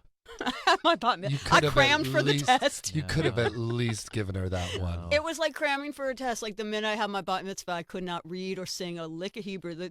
What you just did was actually pretty impressive. I can't even do that. I can do the Hanukkah prayer. That's about it. All right. But yeah, I had a Boy George impersonator, and I got a dress from Gunny Sacks and did the whole thing. But that's all I have. That's my bat mitzvah story. But it was a really big part of Valley culture. You're totally right. Oh, 100%. Fitz, the dancing that kept you alive in this school, how did you start dancing? I just was always loved music. Were you much trained? to my no, not at all. Oh, okay. Much Go-go to my dancing. parents, exactly. Much to my parents' chagrin, I was just could never sit still. And then, of course, you know, Breakin' came out, and then I was just like, excuse. I'm supposed to use the cough button. Hold on. Very professional of you. I was obsessed with breakdancing and pop locking. What did your pants look like? They were very baggy. Were they parachute pants? Yes, they were. Did you like break into Electric Boogaloo? That's the important one. Of course. And then I, in my 30s, stupidly tried to do the snake, and that was not a good idea. That was it. You know, to tie it into what I was just saying, when I had my bat mitzvah, I got a Walden Books gift certificate, and I went to the store and bought a book on how to break dance. I could never learn. You can't learn how to break dance from a book. You need to like be in the streets. You got to do it. Did you lay down cardboard on the street? Where did you learn to do this? On the carpet in a house? All over the place. At school, there was lots of us that were learning to do it, so we would all do it together. And then, I was just always practicing. Herbie Hancock's playing in a boombox, or are we like Kraftwerk or Africa Both. Mabata? Both. Okay. First, I mean, I love Kraftwerk, but I was definitely on the other side of things. Did you have a dance crew? Were you part of a crew? No. Do you still know any of the Do moves? you want to be part of a crew right Yeah, now? it's not too because late. Lyndsey has the book. I have the book. I can brush up on the moves. We can make it happen. I have it somewhere. I'm in the harem. You could be in the dance crew. Now I just do awkward white guy dancing on stage and try and keep up with Noel now. But You say much to your parents' chagrin that you were hyperactive I was or so whatever? hyper. When I was like in 7th grade, they called my parents in and said, he's hyper. We think he should be medicated and he should go jump on a trampoline for like 3 hours every day. So hopefully he sits still. And I was like, hell no. And I didn't do any of that. I mean, the trampoline sounded really exciting, but I resented the reason. So I said no. Yeah. What about music? Was that like an outlet for you? Yeah. I mean, I was always obsessed with music. Tears for Fears, The Hurting might still be my what a great all-time, record. Speaking Davey's language. all-time favorite records. Yeah. I used to, this is such a sad, silly story, but I used to like listen to that album and I'd write totally not serious, but like I was so desperate for attention that I would write empty threaded suicide notes yeah. and leave them open-faced For in the people to trash find. can Oh, in the for my mom to find. And my mom, being this clueless French lady, would be like, walk in and be like, okay, how are you doing? And she'd literally just pick it up and like, crumble it up "Mom." and totally clueless. And I'm like, didn't even work. She didn't. We're listening to a little bit of Tears for Fears now for some mood music to take you back there. They never thought you were. They never did that suicidal tendencies moment where it's like, we're afraid you might hurt somebody, and we're afraid you might hurt yourself. No. And, because I had that a bit when I got into bands like this. Or for me, it was more like The Cure. So crazy. And some parts of the some Cure music is not very dark, but definitely like pornography era is. Well, and my parents were speaking concerned. of which, I live in Pasadena now, and we just went. My wife and a you couple went. friends went to see them. I Went was to see there. The Cure, Were you and there? I was playing that night in San Francisco. and It was. We'll just tell you it was bad, but it wasn't. It was great. I heard it was hot. It was very hot. was hot, but I drove on little side streets to get there, which was Mhm. amazing. He gets on stage and he sounds exactly. sounds I mean, perfect. exactly like the record. Like a Yeah. recording. And I knew that I was a Cure fan, but I didn't realize like how deep I was. Like I knew every Yeah. single cut, like every obscure one. And he I played knew 3 it hours? all. Did he play 3 hours? Yeah, I Something only like that, lasted yeah. like 2. You left. I How stayed could till you? the bitter end. How can't- could you? But they're one of the few bands that Same. can play for 3 hours, and you could still be like, "Oh, but Yeah. they didn't do Love Cats. Oh, but they didn't." Did do... they not Did do they Love not? Cats? No, they didn't do Love Wow. Cats. They don't. They actually don't do Love Cats too often. It's like not one of And the when they staple do songs. it these days, 'Cause he it probably doesn't have hates the that full. song. the They didn't full do Let's Go to production. Bed either. They did The Walk, which was Interesting. nice. But it's like they have such a catalog and such a diverse catalog that they're one of those bands that could play for 3 hours, and It's you're like, all they could have hits. played for another hour. Did you of guys hits. see when Kurt and Andrew, right? Hmm? Oh my God, Tears for Fears, help me. When they Roland. Kurt and Roland walked out at Coachella last year. No. Who did they perform with? So I'm with my friends, like getting like a vegan ice cream in the section way over there, and my buddy Bill says, "Where are you?" And I said, "We're actually headed to go over to see Billie Eilish and try to get over there." Oh yeah, that was a mob scene. And he said, "Come to the stage right now. Kurt and Roland are going to come out and perform with Weezer." That's right, because Weezer were doing all their covers then, right. and And they they- did Everybody Wants to They Rule the did World. Everybody Wants to Rule I the missed World. that because I was camping out for my spot for Billie Eilish. It was like See, it was. so I was right. It was Billie Yeah. Eilish. I was like, we It were was. headed to camp. No, I remember this now. It was kind of this Yeah. weird existential moment because Yeah. of all of my different interests where I'm like, okay, over here is one of my favorite bands of the 90s with one of my favorite bands of the 80s, but over here on the other stage is the new face of, the new hope, the new pop Yeah. hope, Billie Eilish. Which do I choose? I chose Billie Eilish, but, I do love Tears. It was just the one Tears. I got the Tears for Fears, and then we went over to the Billie Eilish. Have you seen the Billie Eilish? I have not seen the Billie Eilish. The Billie I mean, Eilish is fantastic. Oh, I know. She I mean, I've deserves to seen be. videos of it. Yeah, She's, she is wonderful. She is She's a She real- grew up right around the corner from where I live. Yeah, she's putting Highland Park on the map. Oh, she is. I mean, the hipsters in their beards have done that already for a while now. That's true. Yeah, it is a bit gentrified. But going back to Tears for Fears and Hall & Oates, did you see them on their tour together? That must have been the dream package tour for you. I did not. It was great. I mean, I couldn't be a bigger fan of both of those bands. Is it Kurt? Didn't he also have his own show? We played it in his garage. Really? He tried to do his own version of like Live from Dale's house, but with him. Live from Kurt's house? Yeah, it was kind of like that. I forget what it was called, but I don't think it ever really took off. But you played it? Oh, yeah, and we did it just because my drummer, John, and I are like the biggest Hurting fans of all time. So. About me real quick. I was performing once with Dreamcar, and it was at the Roxy, and Kurt was standing in the little elevated section watching. He was at that show? I was at that show. I interviewed you at that show. One of the two. I don't remember seeing him there. I was shook. This band fits that I'm in. If it doesn't not sound like Tears for Fears, so I'm standing there singing in my Tears for Fears fantasy, and there he is right there, and I was shook. Were you shook to sing in front of him? Yeah. I mean, I definitely was starstruck. I think I was even more nervous to sing in front of Daryl because he's big, he's tall, he's intense. So blonde. Yes, he's blonde. You were a nice match. Well, we need to take a little bit of a break. When we come back, we'll return with Fitz from Fitz and the Tantrums and Davey Havok on Volume West.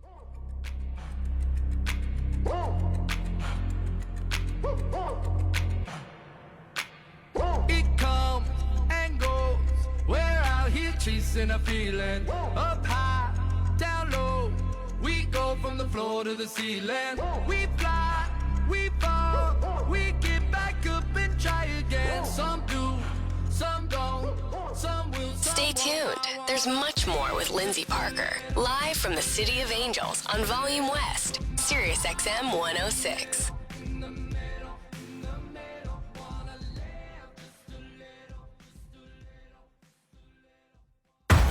The first elimination round of the Monster Energy NASCAR Cup Series playoffs is this weekend on the Charlotte Roval. What's a Roval? It's part road course. They go through the chicane. Part oval. Door to door through turn number 1. And altogether unpredictable. Both spun out. 16 drivers will enter.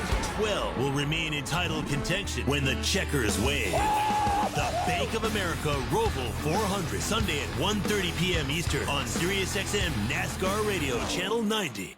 Believe it or not, your glasses and sunglasses can make a huge difference in how people see you. Want to make that statement a good one? Go to EyeBuyDirect.com. That's EYEBUY Direct.com. With our stylish selection of over 1,000 plus options starting at just $6, finding the perfect glasses has never been easier. And plus, our 14-day return policy means you can shop worry-free. So check out EyeBuyDirect.com today. That's EYEBUY Direct.com.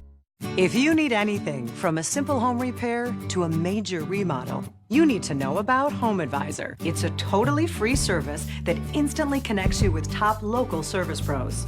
Home Advisor is a very easy way to find a home contractor, and for me, it's the only way. You can use Home Advisor for everything. Your house cleaning, your painting. Electricians, plumbers, handymen. We've had nothing but fabulous every single time. Just select the type of work you need done, and Home Advisor's Pro Finder technology instantly finds top pros in your area. You can read customer reviews of the pros, even use their cost guide to find out what hundreds of other repair and improvement projects cost in your area. I think everybody should use Home Advisor. In fact, I tell everybody to use Home Advisor. Home Advisor is a total solution to any type of work you would ever want to do around your house. And best of all, it's completely free. Go to HomeAdvisor.com or download the free app. Home Advisor.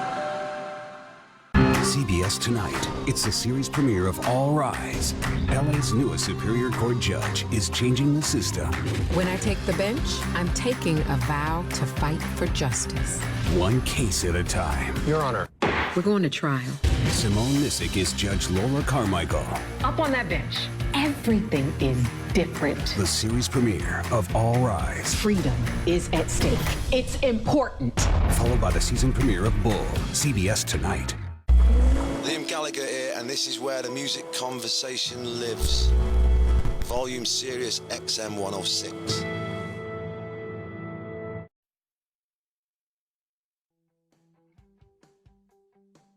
JCPenney is giving you something to fall for this season. Fall in love with tailored separates and polished pieces to keep you warm and sleek. Even though we're in Los Angeles, we know some of you out there actually are experiencing fall weather. And contrary to popular belief, it does get cold in LA sometimes. So we're talking wool jackets, flannels, cozy knit sweaters, ankle boots. I love me some ankle boots. And more. And be inspired by fall color combos like spice latte, mocha, and espresso. And speaking of fall it colors, stop by my happy place, the Sephora inside JCPenney, to update your fall palette. They'll get you set up with a fresh holiday look to wow friends and family. And when you're done there, visit the Salon by InStyle to add some highlights reminiscent of the warm golds and browns you'll be seeing all season. There's something amazing to fall for in every department, so get affordable, versatile fashion to transition you and your wardrobe through each season in style. Visit jcp.com to find more amazing things to fall for all season long. JCPenney, classic fall styles so you can fall for you. Her favorite band is The Cure. Her hair is pink and her pet snake is named White Snake. Live from SiriusXM studios in Los Angeles, California, this is Volume West with your host, LA native and Yahoo Music editor, Lyndsey Parker.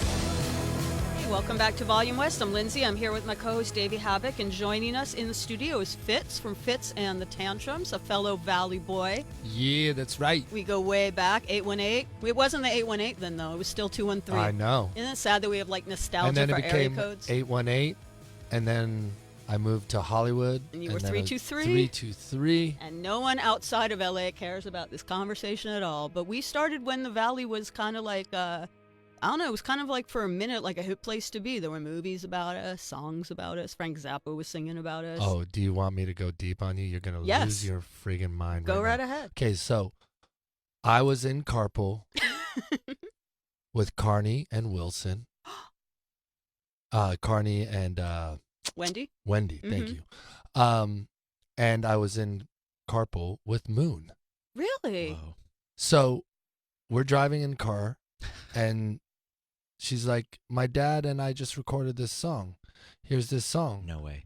And it's called Valley Girl. No way. And my jaw is yeah below the floor right now. Come on. And it's about the place that we went every day after school. Holy shit. Which is called the Sherman Oaks Galleria. Oh, yeah, the Galleria, of course. That's where I had my my first first date. Oh, yeah, this is totally normal that your life and exactly what you're doing as a young teenager is a song, and it turns into a movie. And then I had Wendy and Carney in my carpool also. This is amazing. Of Wilson and Phillips. Did a tape go into the car, the cassette go in there, and you heard it at that moment? Uh-huh. So you heard Valley Girl before it was released.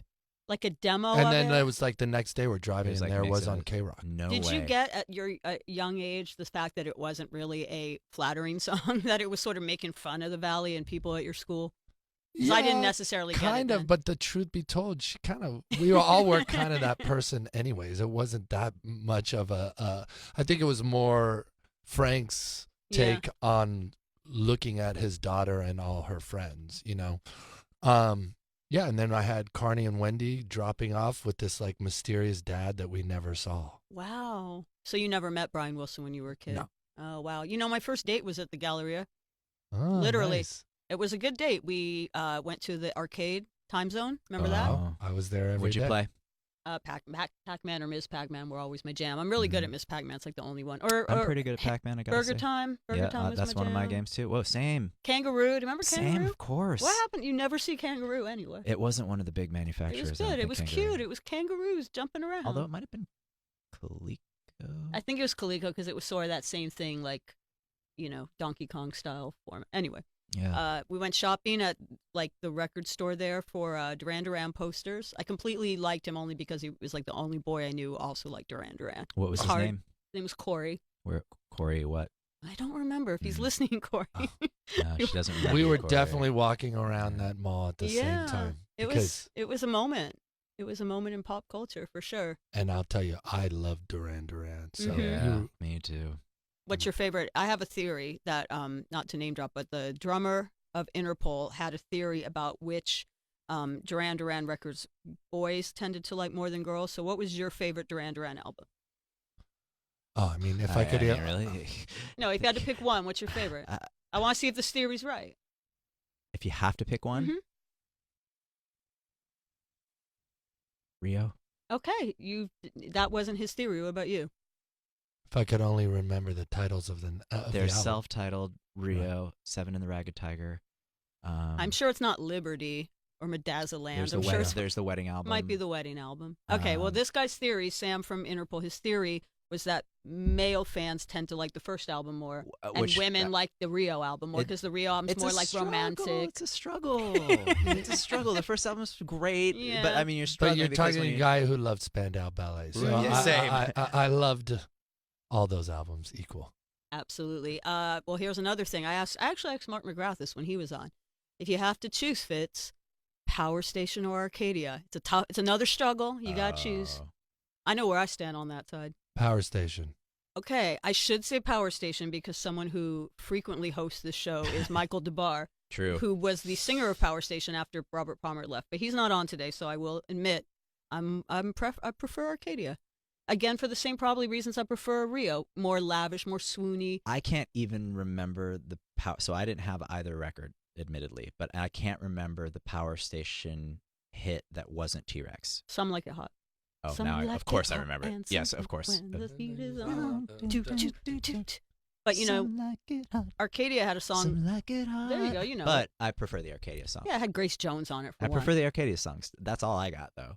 So I Goodbye Is Forever. Step Into My Flame, and then the song I post on every election day. Election day. It's timely. It's topical. Yeah. Yeah. What other 80s music were you into, Fitz? Besides, we've mentioned Spandau, we've mentioned Hall & Oates, we've mentioned at length Tears for Fears, we've mentioned Duran Duran. What else influenced you? Particularly like in the music you do now, I should say. Oh, I don't know. Like All the Feels, your album that just came out on Friday. I mean, I was also into The Alarm. Oh, okay. I was into Yaz. Oh yeah. Eurythmics, of course. You go dark at all? Well, The Hurting is a bit dark. Yeah, that was probably my darkest. What about the first Spandau record? That's the one. Oh, Fitz. It's not too late, Fitz. It's not too late. The first Spandau record is post-punk.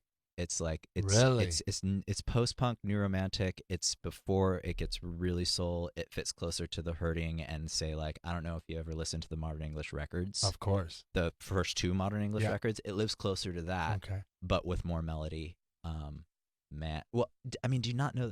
Soldier is turning. To cut a long story short, I lost my mind. Oh my God! Just duet it with Davey Havok. My life's complete. That's amazing. Standing in the park.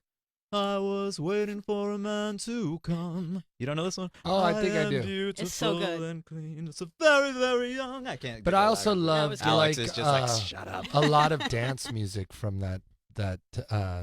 So, one more shot. Oh my God, C-Bang. Yeah, wow. I know that it's real if you feel that it's real. All I've got is worth nothing. There's no place with literally left the to go. With the worst like glass breaking sound, because there used to be this club Phases. No. 3, 2, 1. Oh, I went to 3, 2, 1 in Santa Monica. Why'd you say Phases with such like hostility? Like no.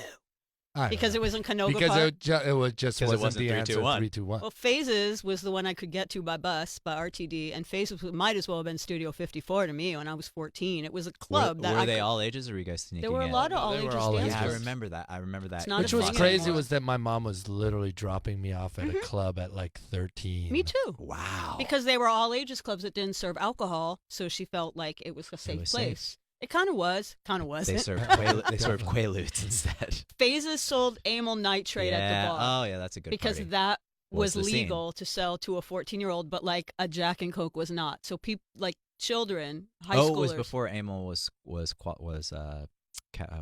the legal term for? Oh, is it? Before it was illegal. It's illegal now? Well, it wasn't then. It wasn't it wasn't a banned substance. It wasn't. No, okay. Just like MDMA. But there were that was legal. There were a lot of clubs that catered in LA in the 80s to they were 14 to 21, and there was Phases in Canoga Park and Hot Tracks in Van Nuys, and there was in the kind of near where you live now, there was Network in Glendale, Maryland's in Pasadena, but actually it's interesting, the very first club I ever went to, any kind of club of any kind that I ever went to, was 321. Oh. We got a ride from some friends and we had so much fun. I still even remember what I wore.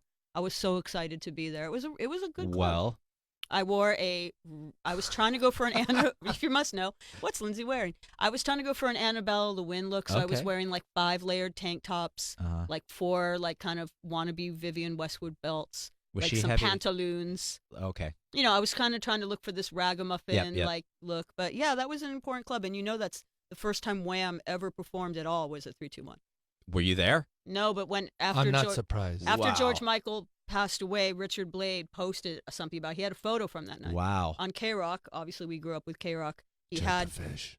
he had Wham on when Fantastic Record was out, and he did some live read about, I'm going to be at 321 tonight DJing, and they were like, can we come? And they were like, he was like, sure. So they came, and then he started to play one of their songs, and the crowd was into it, so they got on stage and started to do like Wham rap. Whoa. And that was the first time they ever performed Hey, live. everybody, take a look at me. I got street credibility. I may not have a job, but I have a good time with the boys that I meet down online. Said, I don't need you. So you don't approve? Who asked you to? Oh, work. I've literally never had a show here that broke into song Yes, that so was many cool. times. I think we're on to That was something. It's cool. like karaoke day. We have our own That was karaoke at cool. Volume West. I could do Freedom 1 with you if you want. Can you really do? Oh, Freedom, the first one. Yeah, Freedom Not 1. Freedom 90. I could do both. All we right. did. We covered Father Figure on the last tour. Ooh. On Black Audio Tour. I'm going to look that up on YouTube. I think it was 2 nights. So go. Let me know if you find it. I will find it. Let me We know. got to take a break, but keep your song list going. We can have karaoke after the break if you guys want to. I don't want your freedom. I don't want to hang around. Fitz, go. Take it. No. No? No. God, man. Just leaving me hanging. It's all right. In bad falsetto. How could we top that? That was good. I think easily. I'm in heaven right now Easily. just hearing these two great talents sing on either side. I mean, this easily is top it. having like 80s request hour. But we do need to take a break. We'll continue the song and the conversation with Volume West when we come back. Good night stress, see you in the morning. I don't gotta guess, you're always there for me. Sowing them seeds of doubt. I think you like seeing me freak out. Good night stress, see you in the morning. Transmitting live from La La Land, you're listening to Volume West with Lyndsey Parker on Volume, SiriusXM 106.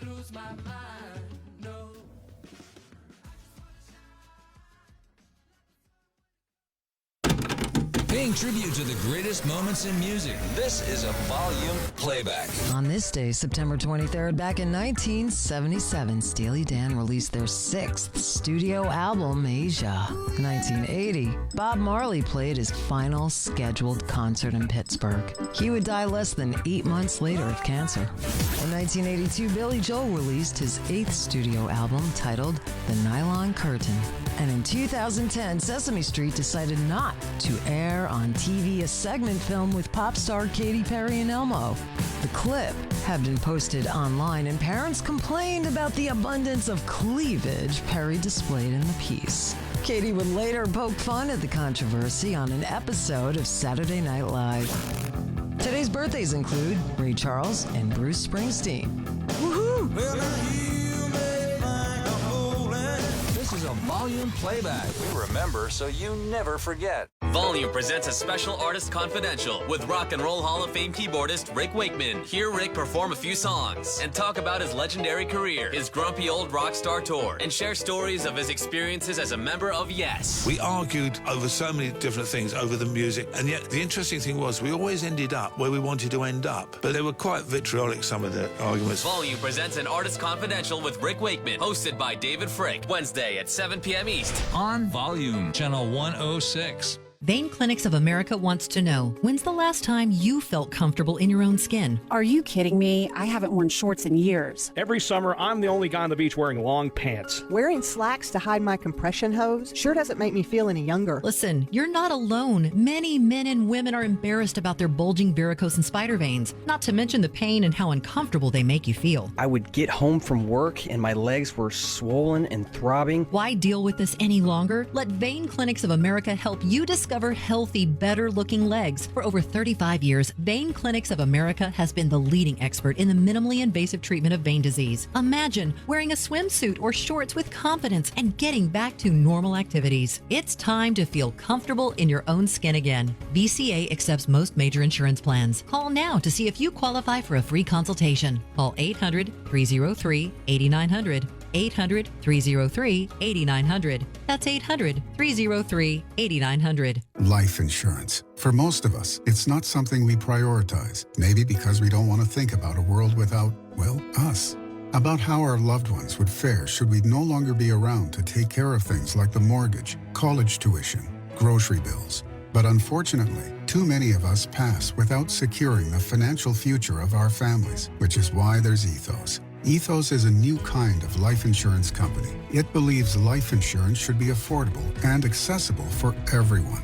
Ethos was founded by two college roommates who wanted to bring to life insurance the same technological efficiencies that have revolutionized so many other industries. Ethos can quickly provide the best policy for you and your family without doctor visits, long applications, and fine print. It can do in minutes what used to take weeks. So no more excuses. Ethos will bring you peace of mind by securing your family's future today. Go to ethoslife.com now for your free estimate. That's ethoslife.com. Ethoslife.com. Hey, y'all, I'm Jimmy Allen, and you're listening to Volume on SiriusXM 106. Girl, I'll give you my best shot. We could live beside the ocean.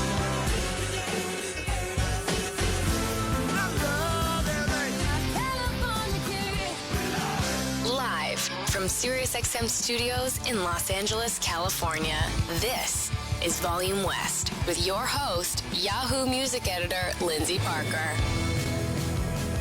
Hey, welcome back to Volume West. I'm Lyndsey Parker. I'm here with Davey Havok. It's a really fun show today. We're celebrating a lot of things. We're celebrating the fact that Fitz from Fitz and the Tantrum is here and has a new album, All the Feels, which we are going to talk about because we've been talking too much about the Galleria and Tears for Fears, but we are going to talk about that. We're celebrating the fact that it's Davey's first official capacity as my co-host. It's my birthday. It is your birthday? No, it's my SiriusXM birthday. Oh, okay. It was actually my birthday on Saturday, so I'm still celebrating. Yes, you are. I Happy feel like, birthday. and we're having a great sing-along. We're also celebrating the fact that Alex Sachs has moved to L.A. to be the new producer. It's his LA birthday. And we are celebrating the fact that it is the birthday of Bruce Springsteen, who turned 70 years young. So, Alex, since you are a new producer, I'm going to put you straight to work. Do we have any way we're celebrating it? Well, Volume has been celebrating all day, but in our very own Volume West way, we are going to give away some stuff to our listeners. How? So, Alex, how? Well, it's very simple. You call in at 844-686-5863. Easy way to remember that is 844-6-VOLUME. Put it in your speed dial for a chance to win a CD copy of Bruce Springsteen's new album, Western Stars, right? So we were given those courtesy of Columbia Records. Very thankful for that. And now we want to give it to you. So go ahead and give us a call. No purchase necessary. Get on it. Very good. You get to keep your job. You got the job, kid. One more week. Do we have anyone? Does anyone want to sing a Bruce Springsteen song? No. I'm not good at singing. He is you're not good at singing. Since when? All right. Well, let's talk about All the Feels while we still have you on the show, Fitz. So that came out just Friday, 3 days ago. Yeah. So I feel like, at least lyrically, this album is a little.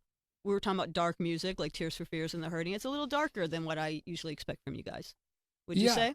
Oh, for sure. I mean, I think the thing is for us and so many people that know Fitz and the Tantrums, they think we're just always upbeat, always the party jams make you want to dance and stuff, which is 100% true. But also, you got to write about things that are real and things that mean something to you. And so for me, that was, how do I talk about anxiety or depression or mortality or any of these things, but still somehow make you want to dance while talking about these things? So that was kind of the thread of the needle, to try and thread. But yeah, I mean, to me, the title song, All the Fields, it really kind of encompasses, that song specifically for me is just, now that I have kids and then my kid sings to me a song about dad's on his phone, get off your phone, get off your phone.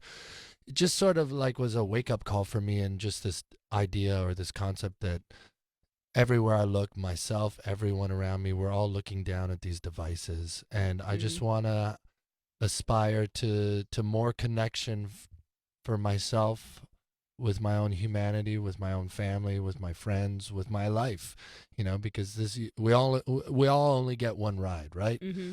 So that sort of was the heart and the crux of the lyrics behind All the Feels. And then from there, I wrote something like 80 songs for this album, which I've done the last couple albums, because I just think that, through that process, you keep having to pull layers back of the onion and get to more of what's really happening. And also, you don't write a great song every time, and I think that's a mistake a lot of artists make, is they think that everything they write is awesome and great. And so how do you really get to those really special songs? And at the end of it, we couldn't even pare it down. So this is a big album. It's 17 songs deep. And yeah, there's songs that deal with like the crazy times we live in. There's this track called Hands Up, which is just like you open up the news every day and you just can't believe what you're seeing, Mm-hmm. and that sort of loosely addresses that. And yeah, there's a song called I Just Want to Shine, and the first line is, for any parents out there that knows this book called Goodnight Moon. Oh yeah, that Right. might have been the first book I ever read. So I I also still knew it as a child. Yeah. So Yeah. so I kind of co-opted that, and it's like good night stress. I'll see you in the morning. Good Night Stress. I need to read that book. Exactly. I don't got to guess. You're always there for me. So it's like, just how do I still talk about these things, but still make the songs have a joy to them, an uplifting quality. And, to me, I'm super proud of this record because I feel like there's a lot of positive messages to put out into the world. And it feels like maybe we need those kind of messages now more than ever. So When you write 80 songs, are you collaborating at all, or is that just yeah, you? no. Okay. There's a lot of Okay. collaboration on there, because I also find, sometimes you just get stuck in your Yeah. own box and you need somebody else to shine a mirror and kind of change the prism lens a little bit and open up new doorways and passages for you. How have your fans, I know the album's only been out for 3 days, but a few of the songs have been out for a few months. How have your fans sort of reacted to the messages? Have you gotten any good stories about people either in person or on social media, like connecting to what you're singing about? Yeah, 100%. We were lucky enough. We spent all summer long. We did a co-headline tour with Young the Giant, and so we got to play a couple of these songs that were already we had put out over the course of the summer, and then a couple that were still unreleased.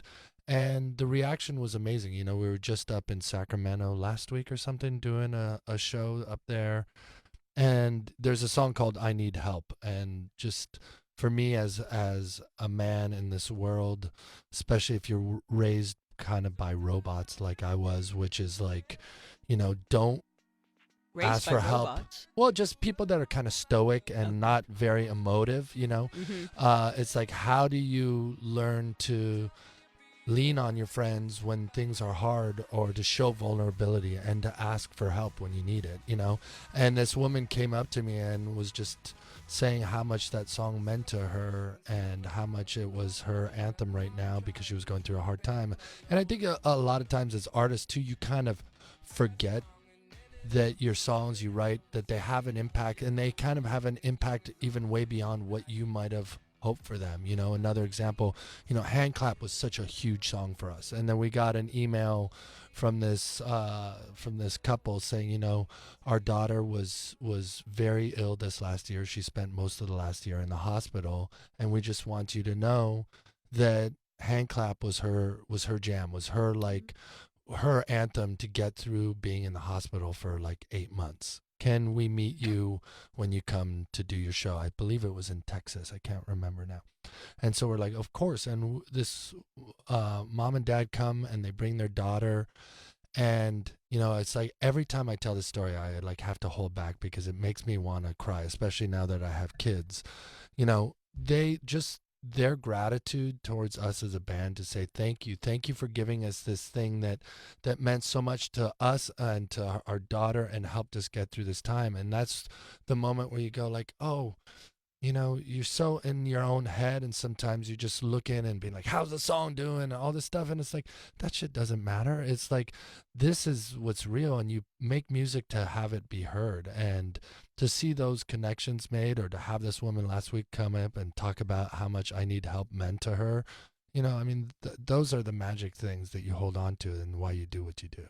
Absolutely. I'm sure you, Davey, have a lot of things like with your lyrics that you've had a lot of fans that have similar experiences. There's nothing like that. Yeah. That feeling we were talking about, the similar thing earlier with the, people who have, found strength to come out of the closet or trans or live. I've actually received a couple of years ago some fans got together and made a very, very touching book for each of the members of AFI and gave us the book, and there were very, very thoughtful, well-told stories in this essence. There was someone who talked about how he had very clearly planned out his suicide, and he was going to go see AFI one last time. Oh, wow. And something about that show made him want to live, and he didn't. He became vegan that night, and there was a very simplistic cartoon that someone created who was in the war, showing I think about the images right now, it makes me kind of tear up because it showed someone in a barracks and the planes coming in, the bombs going off, and friends dying very simplistically, and then him going into his bunk and putting on headphones, and then he showed like lyrics playing and like just a smile on his face, and I'm shook. Like that kind of thing, like you were saying, Fitz, 100%. That where it's not that's we do. I don't even speak for both of us, but we do out of passion, and we have an intent and an honesty and a voice in what we're doing. But sometimes that voice spreads beyond absolutely anything that we could ever intend. And just like you said, we have to wrap, but I want to thank both of you, not just for being on the show, but both of you for everything you do for your fans, for making this music that has connections like this. And thank you for serenading me with all my favorite 80s hits, too. 80s. So much fun. I hope you can come back, Fitz, sometime. Absolutely. And Davey, you'll be back. I hope so. You got the job, Well, kid. thanks. Woo. Alex, you'll be back. Well, I'll be back next week. I'll keep singing. Wham. Thanks, everyone, for listening. For me, I got a vision in mind. It's time to roll up my sleeves. You know I'm feeling alive. Took a different path.